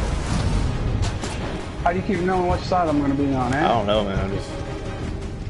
I'm just on it. Oh, what? I'm 2-4 right now? Man, I gotta pump up those numbers. Those are rookie numbers. Right. Like I was saying, you know, like he never asked to be anyone's hero. You know? That was never his thing. He was a mercenary, and then he got his ability. And you know he got his abilities because he had cancer. You know, and it was and he was duped, and we'll go more into like the origin in the part 2 next week. But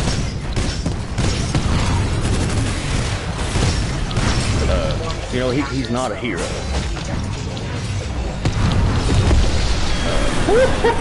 I avoided that by the skin of my teeth. I saw you trying to execute. Yeah, I was going. Oh, we'll go more into that next week. So, all right. Yeah, I'm not really going to do much of the origin right now. Gotcha. So another character that comes up a lot as a villain in this run is the Taskmaster, and you probably remember him from Marvel vs. Capcom 3. Oh yeah, for sure. Well, I don't know what you know about the Taskmaster. No, but, virtually no. The Taskmaster's ability is that it's called photographic reflexes. Photographic reflexes. Basically, if he sees someone do something, he then has the ability to do that thing. Oh wow, okay, yeah, wow. Copycat. Yeah.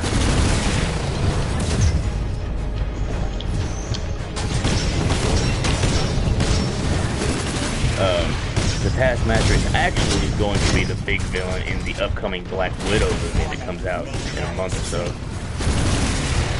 And in the previews, they showed him mimicking a lot of the Avengers abilities. He's shooting the bow like Hawkeye, and he was like in a lot of like Captain America type combat and stuff. Like he's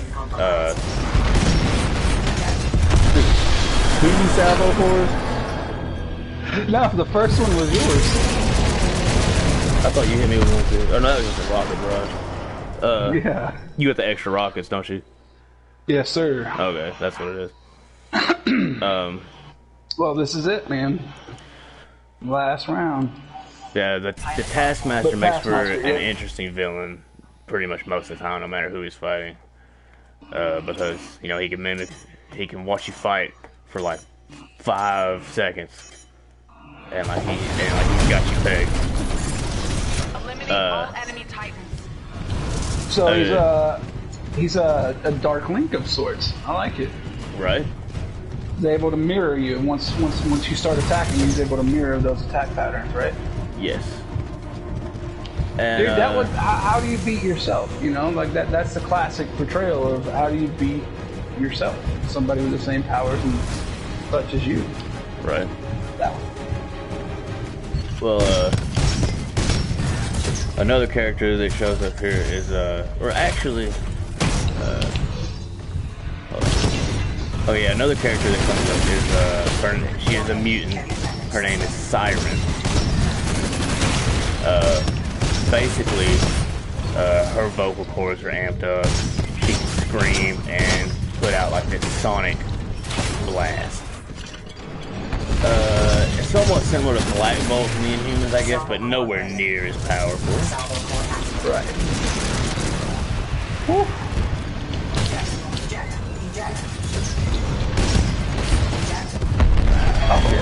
Oh, yes. Good round. Good round. Siren is a member of X Factor. Now, X Factor is another mutant team in the Marvel Universe, and they are the government-sanctioned X-Men team. Huh, I guess it wasn't all. So wait, X Factor is the government-sanctioned X-Men team. Gotcha. All right. And Siren is a member of that. She's training to become the leader. She's a pretty cool character. I like her a lot. Eliminate all enemy titans. Okay, another character that shows up a lot in this. His name is Dr. Killbrew. Killbrew. Like murder. Gotcha. Really though, stop predicting my movements, man. Ooh. Get Taskmaster. Obviously, every time I pick a battery, man, you're on that side. Dr. Killbrew is the doctor who basically experimented on and treated Deadpool as if he were a piece of meat to be studied. Tortured him, like pretty much made him into who he is. So Deadpool's story, he starts out as a normal person, right? Yes, he is a mercenary, and he gets cancer, and he gets duped. These people are like, "Hey, if you come here, we work with trying to, make people into mutants and give them a better ability." You have really got to stop predicting me like that, man. And when he gets there, he finds out that it's all bullshit, and what they're really doing is just experimenting on people that they think no one's gonna kill.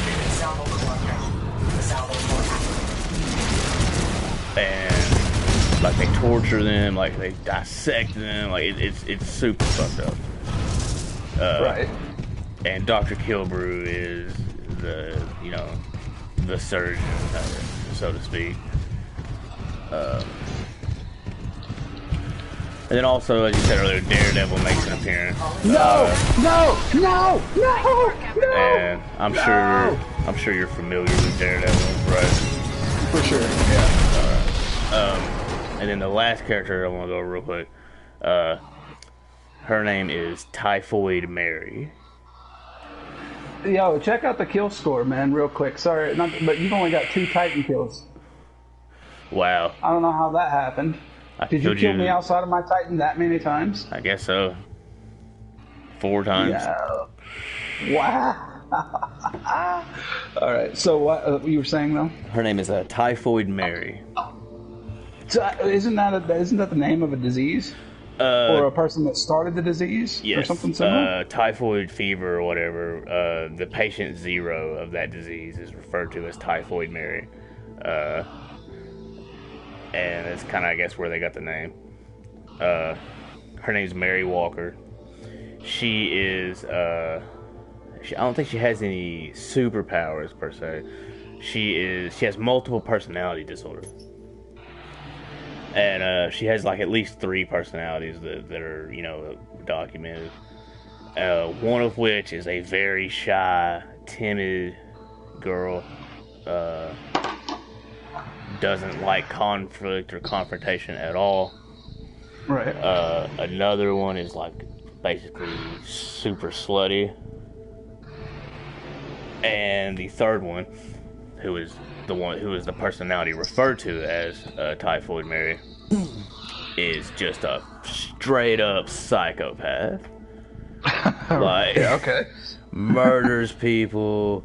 Like, I mean, I don't even know where to start, man. Like, she's a freak. She plays a big prominent role in this run as well. Well, I was about to say, it sounds like almost the perfect matchup for somebody who's insane and thinks he's a comic book character. Right. Now, Typhoid Mary is in the 3rd season of the Daredevil Netflix show. By the way, so if you want to check her out... Oh, yeah, hey. Still a better romance story than Joker and Harley Quinn. Yeah. Get it? Yeah. For sure. Man, that's bringing up a really old meme, man. Still a better love story than Twilight. Twilight, yeah. So did they get involved by chance?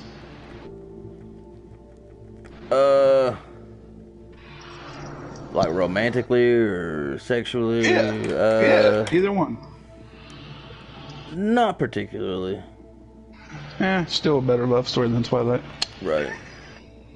I had to say it the proper way. Alright, so, oh, crap. Sorry, I lost my mic there. Just decided to jump out of my ear. Okay, so I take it, in the next week's podcast, you mentioned that we're going to get more into detail about the story, right? So. Well, I was going to go over a synopsis also, for... sure, hit me. For some issues. Basically, what I'm going to go over is if you're wanting to go and read them, is basically issues 2 through 8. Mm-hmm. Also, there's a annual. I don't know if you're familiar with annuals, but most comics, they have like their monthly or weekly or bi-weekly or whatever issues, and then once a year they have the annual issue that's like a big fat one. And then there's a lot of crossovers and stuff.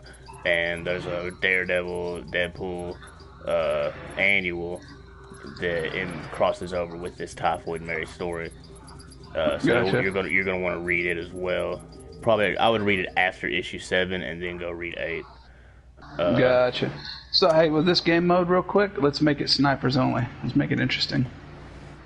All right, You down with that? The next one after this is pistols only. All right. Well, we can do this one pistols only if you want. Okay. Sounds good. So, kind of the synopsis of this little story arc within the run is Weasel gets kidnapped. Mm-hmm. Alright, and see, Weasel has a tracking device on him.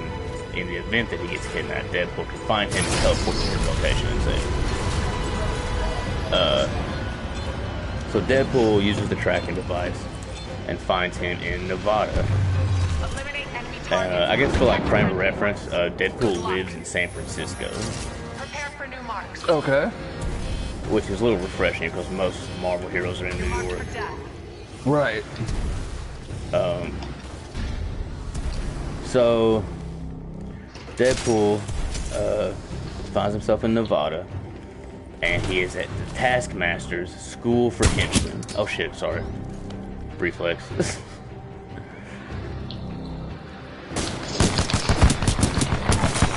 You got the mark. Ooh. Impressive. Pistola. So yes, he finds himself at the Taskmaster's School for Henchmen, because Marks are that's being tracked. one of the things the Taskmaster does for a living is he trains people to fight against superheroes, because he knows all the superheroes' moves. Right. Okay. Interesting. So he monetizes it. So Deadpool gets in there and he goes to save Weasel, and the Taskmaster like very quickly learns his moves and knocks him out. Damn. When Deadpool wakes up, Weasel is there, and he finds out that he was kidnapped, but once they brought him there, Taskmaster offered him a job building weapons. Offered And- Deadpool a job building weapons? No, Weasel. Weasel builds weapons for Deadpool. Well on your way to you've neutralized Oh, okay, enemy gotcha, marks. gotcha. Good work. So he offered him a job. And what's funny is listening to Get ready for new marks. I made a note of like the salary and perks of this job. It's Oh, nice. It's he offered him $10K a week. Ooh. The Playboy channel. Oh wait, that's it. It's $10K a week in the Playboy channel. Mike's ready. Call it Oh, inside, watch that pilot. shot. Yeah, I Right keep down. forgetting you can shoot through that.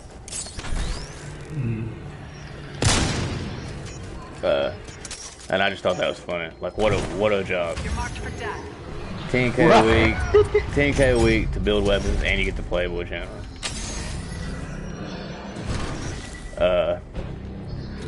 So Hey, does this count as a pistol? no. Why not? No. Now take it This. down. No. Oh. Still catch up. Don't lose hope. All right. I'll destroy it. Hold on. So Deadpool and Taskmaster get in a Pilot fight Titan is again, standing by. Call it when ready. You're marked for death. and as kind of an insult, and they're in like a sword fight, the Taskmaster cuts off Deadpool's middle finger. That was the enemy mark you Oof, killed. Keep it up. man. So he cuts off his middle finger during the sword Your fight marks are as an being insult. tracked. Yeah, Kind of a dick move. yeah. You're marked for death. Okay.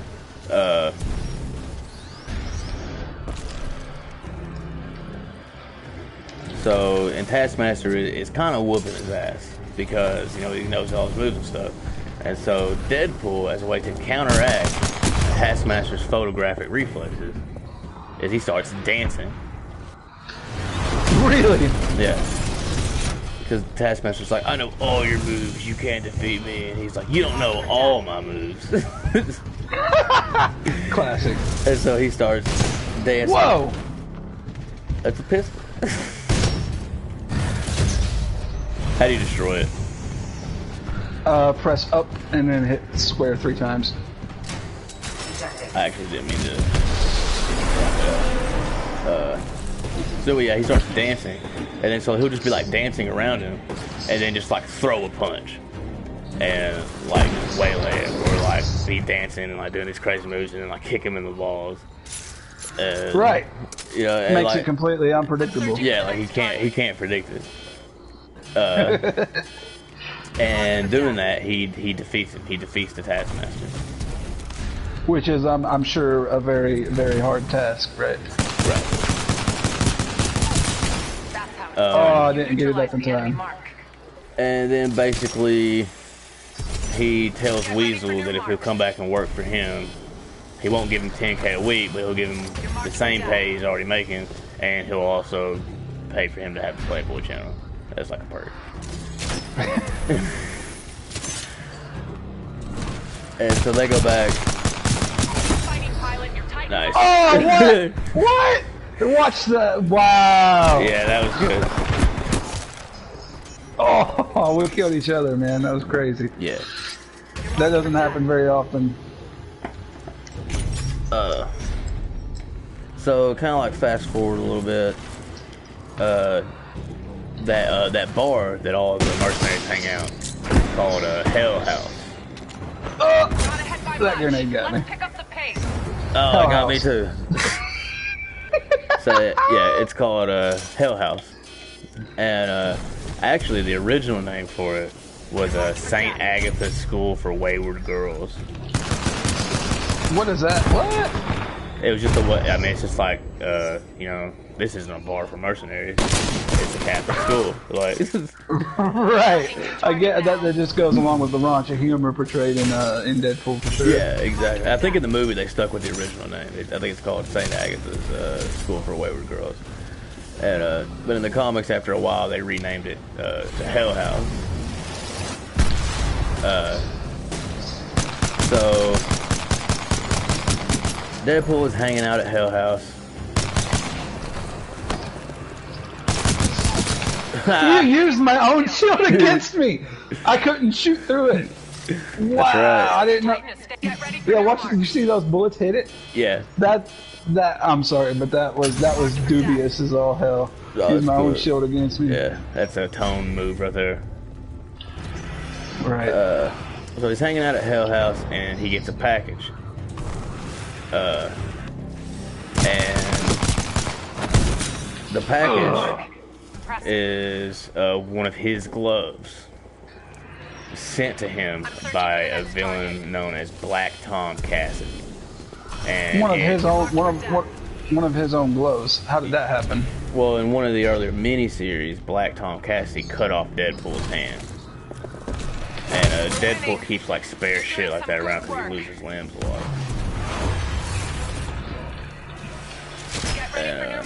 So when he cut the hand off, you know, the glove was still on it. He didn't like go find it and get the glove back. So it was like a ha, remember me, I cut your hand off. So he, you know, he got a glove, and that just, you know, that infuriated Deadpool. Nice job, pilot. Finish the job. And so Deadpool goes up and meets up with Siren. And because Deadpool is in love with Siren at this point. Yeah. And also, Siren is the niece of Black Tom Cassidy. And he feels like she might know where he is. So they team up to go confront him about this whole thing. And when they get to the place, they realize that the package was not sent by Black Tom Cassidy at all. And that it was actually sent by Dr. Kilbrew as a way to lure Deadpool to this place. One thing I forgot to mention, a couple of notes that I made that I forgot to mention before I got to the synopsis real quick. Kind of the overarching thing in this story is that Deadpool's healing factor is not working properly. It's working, but it's working at a slower pace than usual. And So what is his healing factor anyways? I'm unfamiliar with that, really. dude, Deadpool is like Wolverine. Like, he can get a limb cut off and grow it back. Yeah, see, I wasn't sure why he was so tough in the movie. I mean, I don't remember it. Ooh. It's like he's a mutant. Basically, he's a mutant. In the comics, it's they activated his mutation by using an artificial version of Wolverine's healing factor during the experiments. And the movie, they experimented on him as well, and you know, a lot of stuff got screwed up, or as far as like, you know, Deadpool's life. But basically, whenever they activated his X gene and mutated him, there was also a fire. It burned his body up. So that's why he's all right. Snipers only this time. But so that's why he's, you know, super ugly. And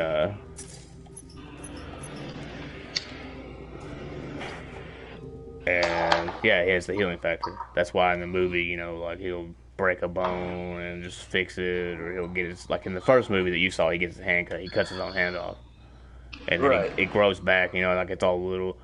Oh yeah, okay, yeah. So you know me and my memory, it's not so good, and it's been a long time since I've actually seen it. You know, kind of. Dude, in the second movie, he gets ripped in half. He gets ripped in half by the Juggernaut. The Juggernaut? Yeah, they bring in the Juggernaut, and dude, it's such a badass Juggernaut.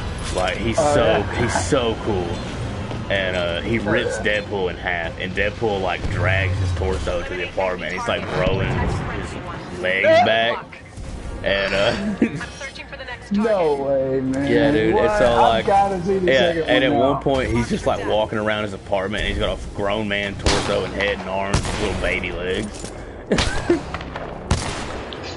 and it's funny because like he's just wearing a t-shirt, you know, because none of his pants fit, obviously.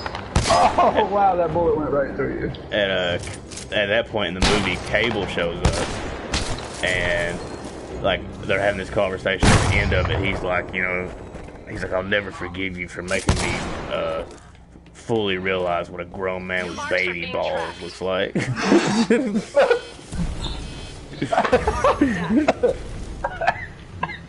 Oh, what?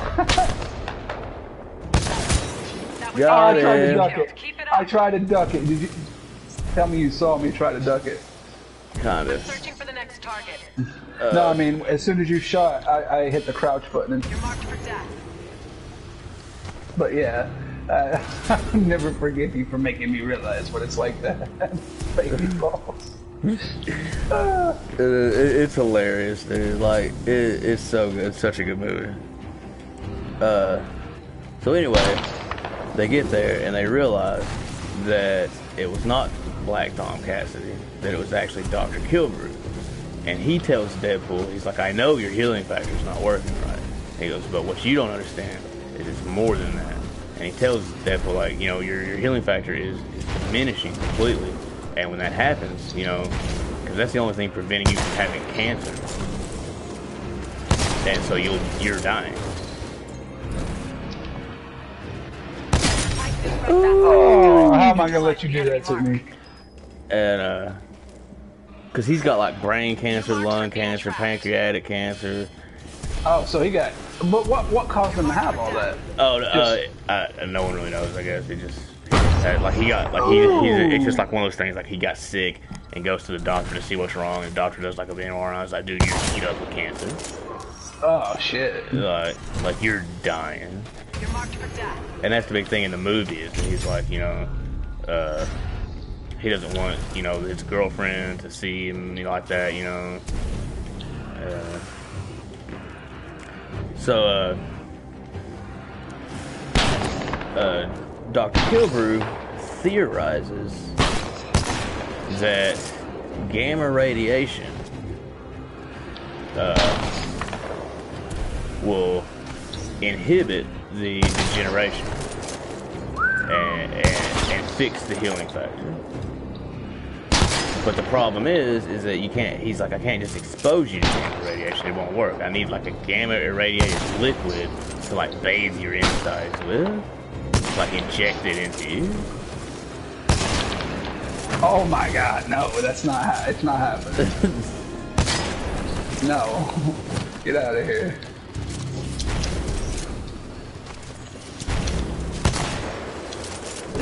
Ah, We shit. can do this. So, Yeah.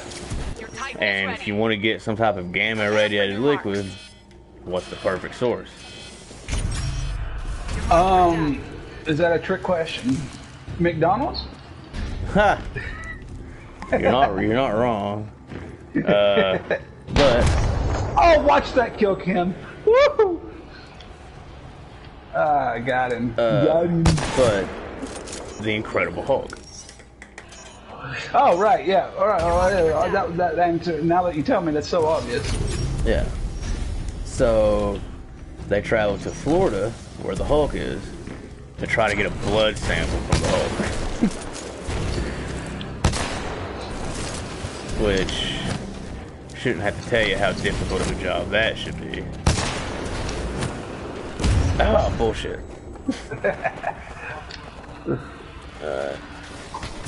And pretty much at this I say point, snipers only, and I've killed you with melee like twice. right? But Apologies.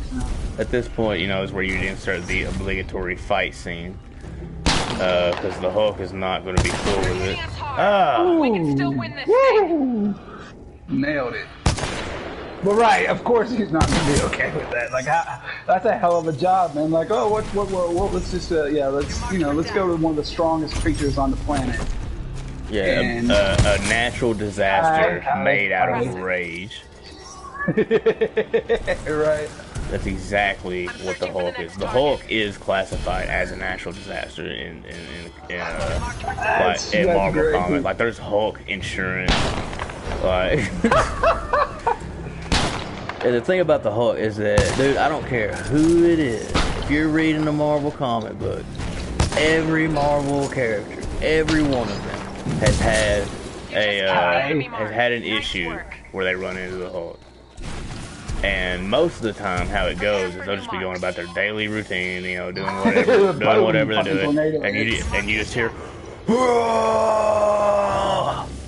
like a car goes flying, a building just falls down or something, and they're like, "What is this?" And they go to check it out, and they get there, and it's the Hulk. And this character now has to test their mettle and try to contain the Hulk. The enemy mark. Good work. So Deadpool gets into a fight with the Hulk, trying to get the Dude. trying Oh to shit. yeah, I mean, how trying- much does your regenerative powers help you against the Hulk? right, If he rips you into 100 pieces, are you gonna recover? yeah. And the Hulk is regenerative in nature as well. You know, if you cut the Hulk, you know, that's not the problem. The problem is keeping the cut there. You know, That was Like- the enemy mark you killed. Keep like it up. he's the Hulk. Right. I mean, the Hulk has lost limbs. The Hulk has, you know, bled. The Hulk, you know, he just can't be killed. And like it is impossible to kill the Hulk. I don't care what kind of argument you have, it can't be done. Pilot, your Titan is standing by. Call it when ready. So basically, what Deadpool does to get the blood sample is, he's in the fight and he gets the Hulk to jump up high, like he's gonna come down and smash him. And he picks up this like Get ready for new marks. rusty, jagged street sign, like a pole, Mark for death. and basically positions it to where the Hulk lands on it, and it impales him. And then ooh, that's no scope. Nice work. Ooh. And so then he just like fills a little cup up with the blood. Tossing a new mark now. Oh, wow. And then he just Nice shot. hightails it out of there. You're marked for death. Okay, so he just basically wounded him. Yeah, for sure. Like even Deadpool, as badass and unkillable as he is, he's not trying to get into a fight with the Hulk. You know, if he doesn't have to. Right. New marks are being Also, tracked. throughout this entire process, you know, Killbrew has agreed to help try to heal Deadpool, and Deadpool has frequently mentioned that as soon as he's healed, he's gonna kill Killbrew. And it's story mode, games, official, no spaces, right? Yes. Games as in plural. Yes. Battle's going well. I've got some talented pilots here. Oh, no fun. I'm searching for the next target. Right, so, but he successfully collected a blood sample, Yeah. risked his entire being to do so. Yes.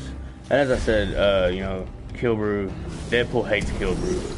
And Killbrew is trying to help Deadpool so that Deadpool doesn't hate him anymore. And Deadpool has frequently said throughout this whole thing that as soon as he gets healed, he's gonna kill you. Like, he's like, I'm gonna kill you. He's like, nice. But he's like, yeah, he's like, I'm gonna work with you. I'm gonna let you heal me. He goes, but as soon as I'm healed, I'm gonna murder you because I fucking hate your guts. And because I'll never forgive you for the things you did to me. And so they go back to the lab and to use like the serum, and they do it. He makes the serum out of the blood and he injects it in Deadpool. It's a complete success. Healing factor back to normal. Boom, done. Alright. So then Deadpool locks himself in the lab with Killbrew. Stop their escape. So sorry about that.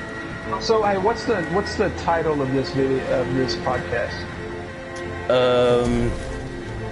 It's podcast episode 2, Deadpool and Legend of Zelda.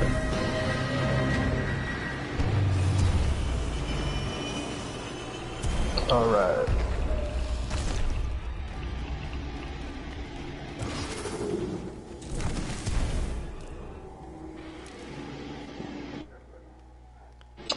Yep, I'm actually having a difficult time finding this. Did you find the channel? Nope, I wasn't able to find that either. I sent you a link the other day. Just go into your text and use the link. Oh yeah, that's right.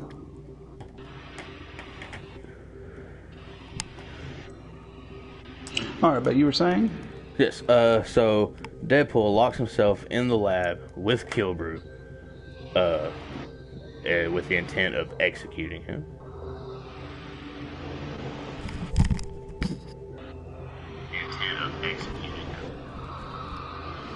Okay. And Siren has spent this entire time trying to convince Deadpool not to kill Killbrew. She's like, you need to forgive him, all that jazz. And so that's why he locks himself in there, so that she won't interfere. So she uses her voice powers to break the door down. And she comes in, and she convinces Deadpool to spare him.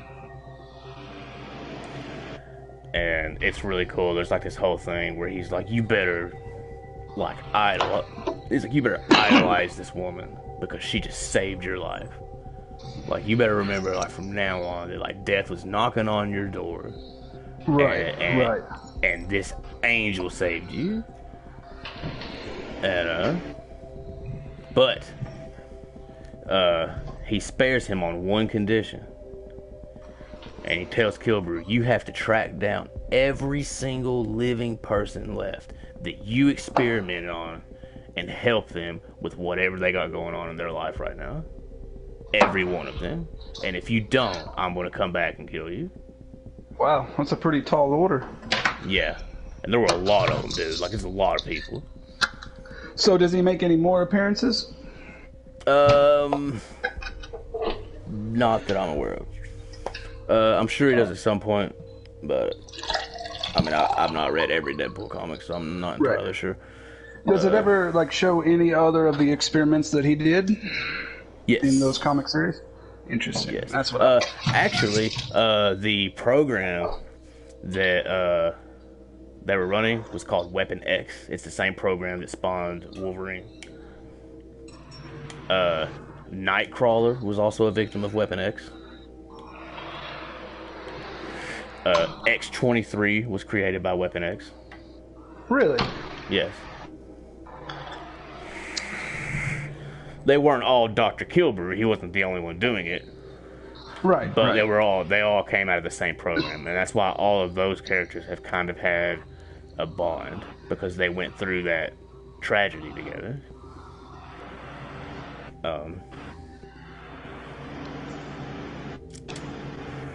So, after this is over, Deadpool like, kind of goes back to his life, you know, and a job comes across the hit list at the Hell House, and it's what they call a daily double. A daily double. And what, I like it. Right, and what that means is that there's a contract to kill a person, and there's a contract by someone else to save that person. Oh. So what they do? What? How? Huh? What? I'm just trying to see how would you cash in on both of those. Here's what they do: Deadpool and Weasel each take a contract. And so their plan is one of us will save her, get paid, and then the other one can kill her, and we can get paid again. That's actually where my line of reasoning led me. It's like, yeah, you could save her, turn it in, and then boom. Yeah. No Titans. So That's brutal, though. Take out the enemy so It's like, definitely not your PG comic, huh? right. And so they go to it's at a mental hospital. It's a patient in a mental hospital. And what they do is they get there and they save this woman, and then once they save her, they realize, oh shit, it's Typhoid Mary. Oh shit! Fucking plot twist. Right? And Typhoid Mary, as I said, has multiple personalities. She took out both contracts on herself. Oof. Like one of the What? there's three personalities. Yeah, there's three personalities in Typhoid Mary.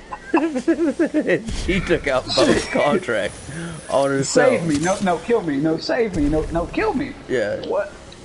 And I'll pay you for both. All right. Yeah.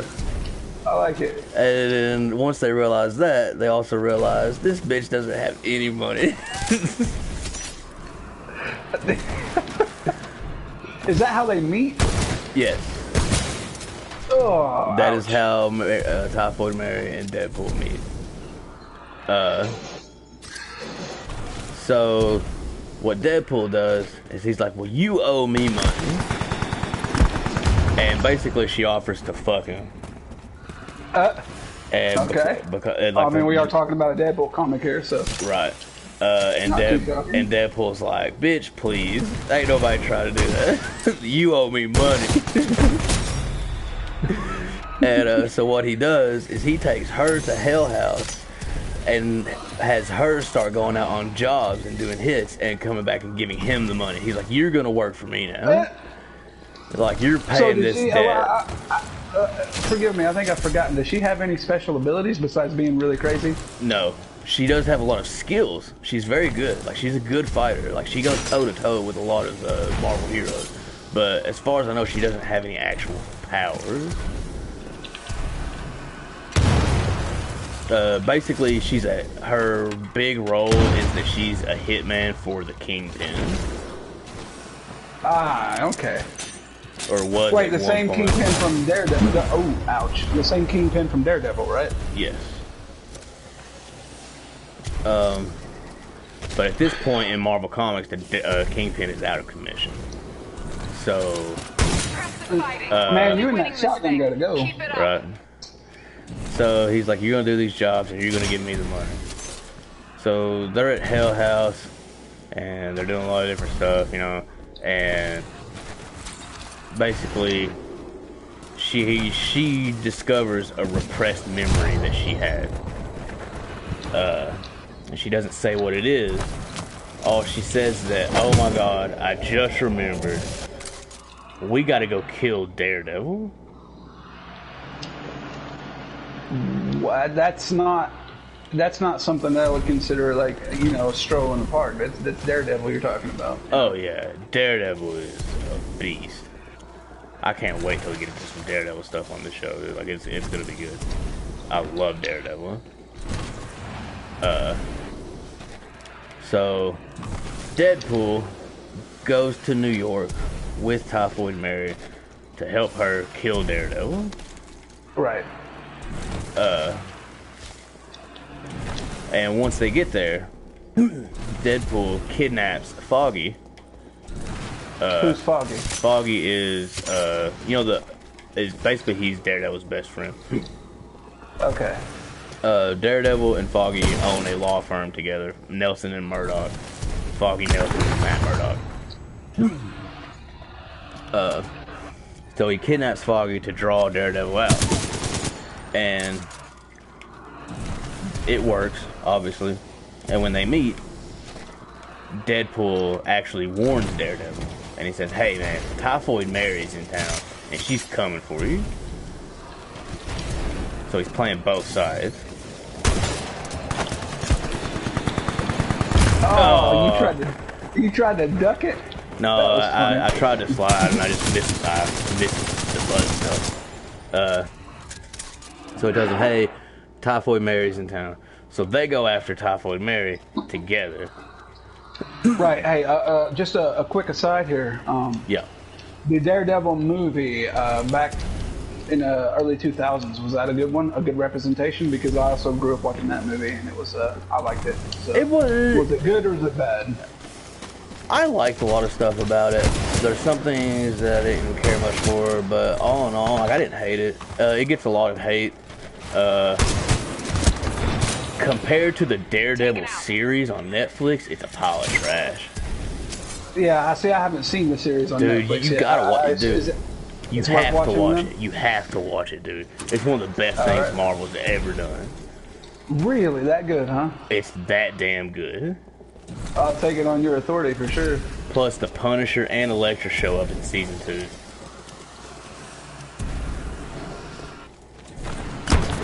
And the Punisher, dude. Oh man, John Bernthal's Punisher is my favorite incarnation of the Punisher ever done. He's amazing. And like the Daredevil versus Punisher stuff they do in that show is just fucking sick.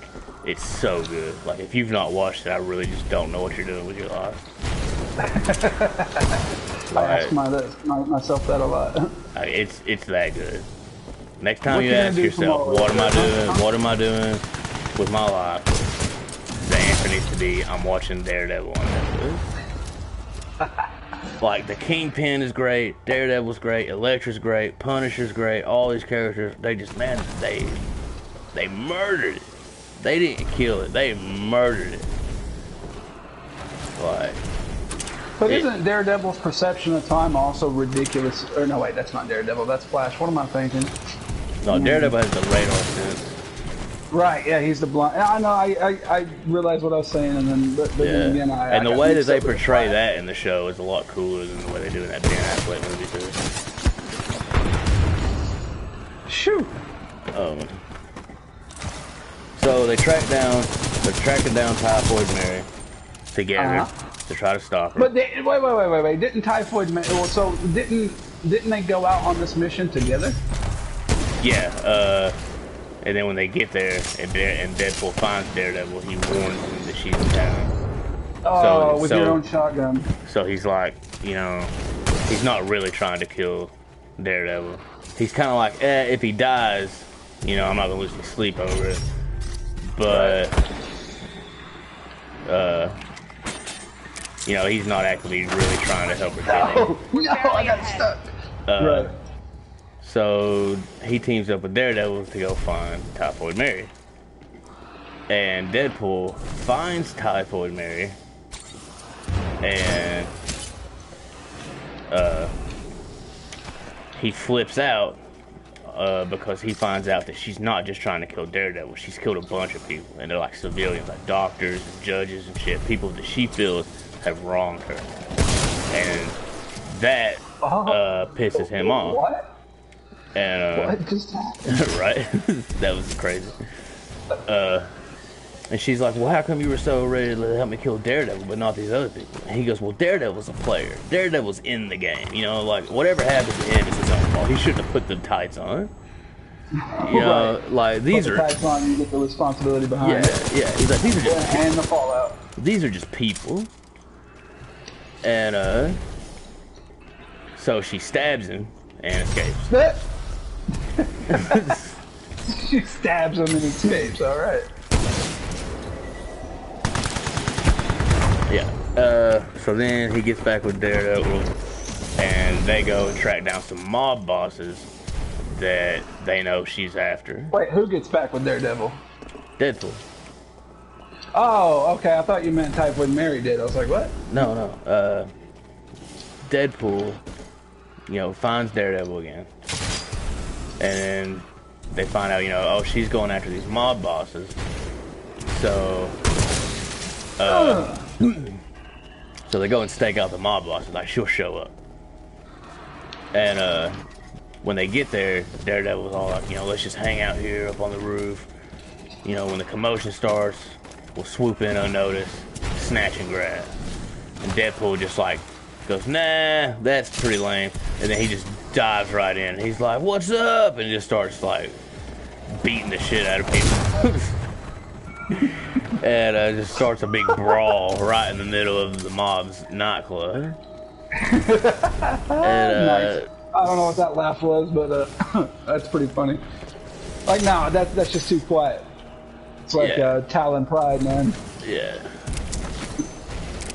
What was that old saying? Refresh my memory. The clan motto.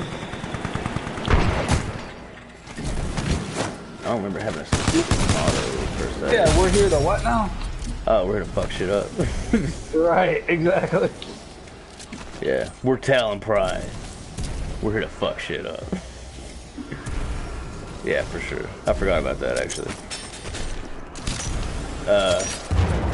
So in the middle of this brawl, Typhoid Mary comes in, and she ambushes Daredevil. And she reveals why she wants him dead. And it does like this flashback. Basically, it flashes back to when Daredevil first started fighting crime. Like, he wasn't even Daredevil yet. He was just like a random vigilante. He hadn't really found his persona. Right. And he's going after the guy who killed his dad. And no! I heard the will footsteps. Get an execution, man. I will get an execution. So he's going after the guy that killed his dad, and he knows that there's a guy who knows the killer who hangs out at this whorehouse. So he goes to the whorehouse and starts like beating the dude up, like, you would tell me what you want, blah blah blah. And the one thing he didn't expect was the hookers to start fighting him too.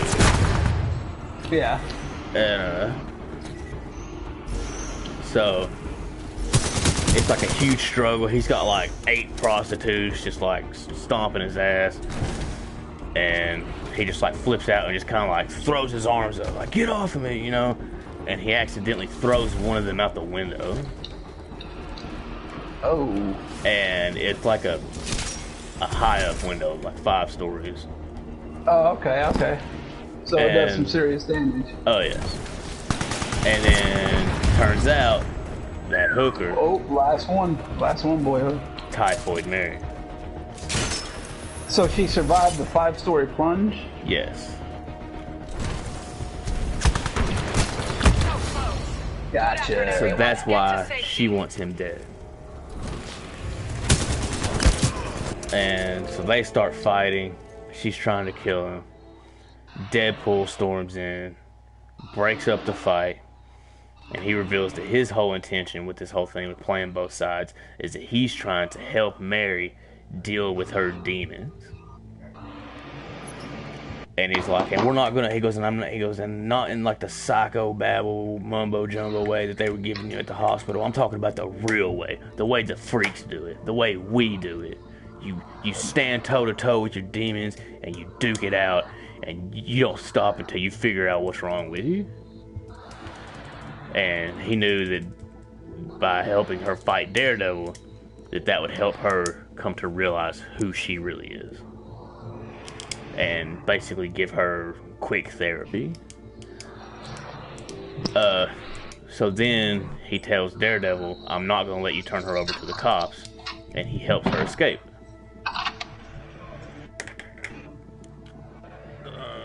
So then they go back to, wherever they're at. And after this whole Daredevil thing, and Deadpool's got Typhoid Mary like prisoner, but he's telling her like, I am trying to help you, but I'm not gonna let you go until I know that you're not gonna try to kill me and other people. Like until I know you're not dangerous. This is where you're gonna stay. And she basically breaks his wrist, and escapes. Mm-hmm. And she goes, thanks Deadpool for showing me my true self. I can't wait to return the favor. And that's her whole thing now, is she wants to show Deadpool his true self, to prove to him that he's not a hero. And so what she does is she goes, okay, every 20 minutes I'm going to kill a random citizen in the city, and you have to stop me. And she's basically like, you got to kill me. Mm-hmm. And that's not what heroes do. You're not going to be able to get out of this situation the way a hero would. Every 20 minutes I'm killing someone. And she's doing it. Like, she's just capping people, dude. Like, she's just like straight up slaughtering people throughout the city. Every 20 minutes, like clockwork. She'll just walk up to somebody, hey, do you know what time it is? I'm like, yeah, it's 20 after 4. Kill them. And Deadpool's just constantly chasing her, trying to stop her. And he chases her to this bar. And then they're in the bar, and then like she throws a knife at this dude to kill him, and Deadpool throws his hand up and lets the knife stab him in the hand instead to save him. But while he does that, she snaps someone else's neck.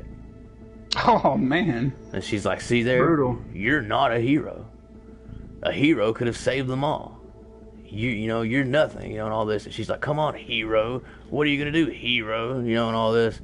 And he just sends Deadpool into a rage to the point to where basically he just beats this chick to a bloody pulp in the middle of this bar. Like, he's kicking her, he kicks her through the wall. Like, he smashes her like power bombs or like through the bar and breaks the bar. That's pretty brutal, man. That's pretty vicious. Yeah, like to the point. Oh yeah, dude, so he faces the classic hero dilemma, and instead of taking the right way out, he does what we consider, what she wanted him to do. Yeah. I take it. Did he end up actually killing her? No, he did not. But he beat her to the point to where she like couldn't move. Like, she's like laying on the ground, like bloody, like half conscious. Mm-hmm. Like, she's not doing anything. And like all the people in the bar are like, oh my god, these guys are crazy, both of them. Ugh. And Deadpool, like, it basically just shows him like walking away, and there's just blood like pouring from his fist, and he just leaves her bleeding on the floor, and he's like, I'm out of here. And that is where we will end the story this week. All right. Well, Vinicio, thanks for having me. It's been real. I have to go investigate. I've got some really weird and funny noises coming through my apartment right now. So that's why I got quiet there towards the end. I apologize. No, that's cool. I feel. Sounds like somebody. I mean, it's kind of ironic the fact that you just described somebody getting beat up, and that's basically what it sounds like is happening here. So. Yeah, go check that out for sure. Yeah, it sounds like somebody's head's getting rammed through a wall. Oh shit. Yeah, but yeah, thanks for having me, man. Feel free to bring me back in on the next episode you do. I'll be more than happy to chat with you. But I got to go right now, so wish me luck. All right, man. Good luck.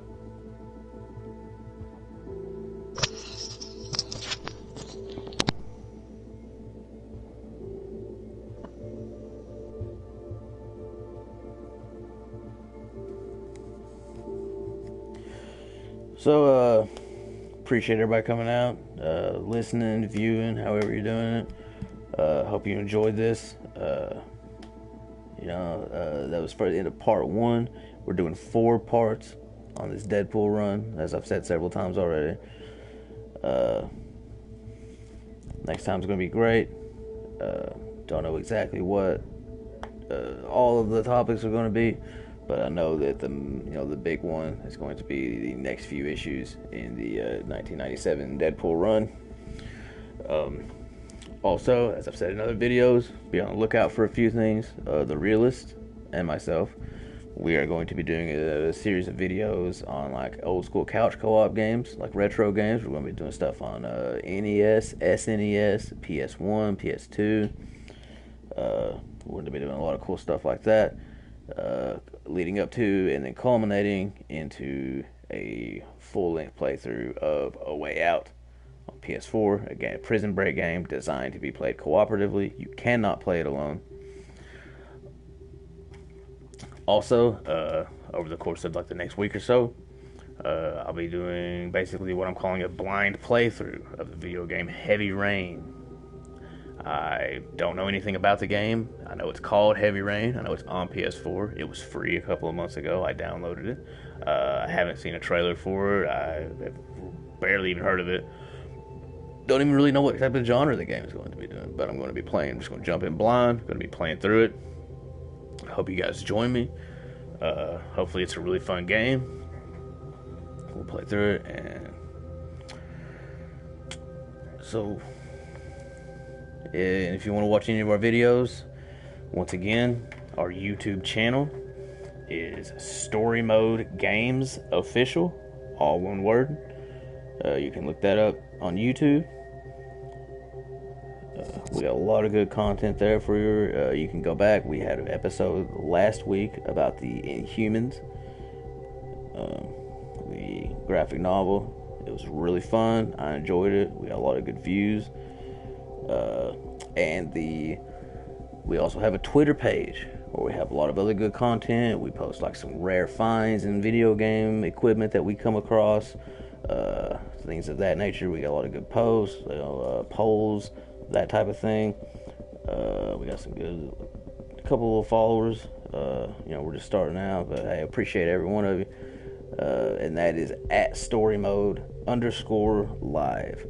So it's YouTube channel Story Mode Games Official, and the Twitter page is at @storymode_live. Or so if there's anything you want to see us play through, if there's anything that you would like to get in and discuss with us through via the comments, or via you just want to hear us discussing it, hit us up. Leave some comments on the YouTube videos. Tweet us. Leave us some comments on Twitter. Or you can even email us directly at storymodegamesofficial@gmail.com. We do check these things. We do check the email. We do check the comments. We do respond to people. We love interacting with you guys. I love hearing what you guys have to say. Always looking for feedback. So, can't wait to see you guys again. I want to jump off here. We've been here going for a couple hours now. As always, press start.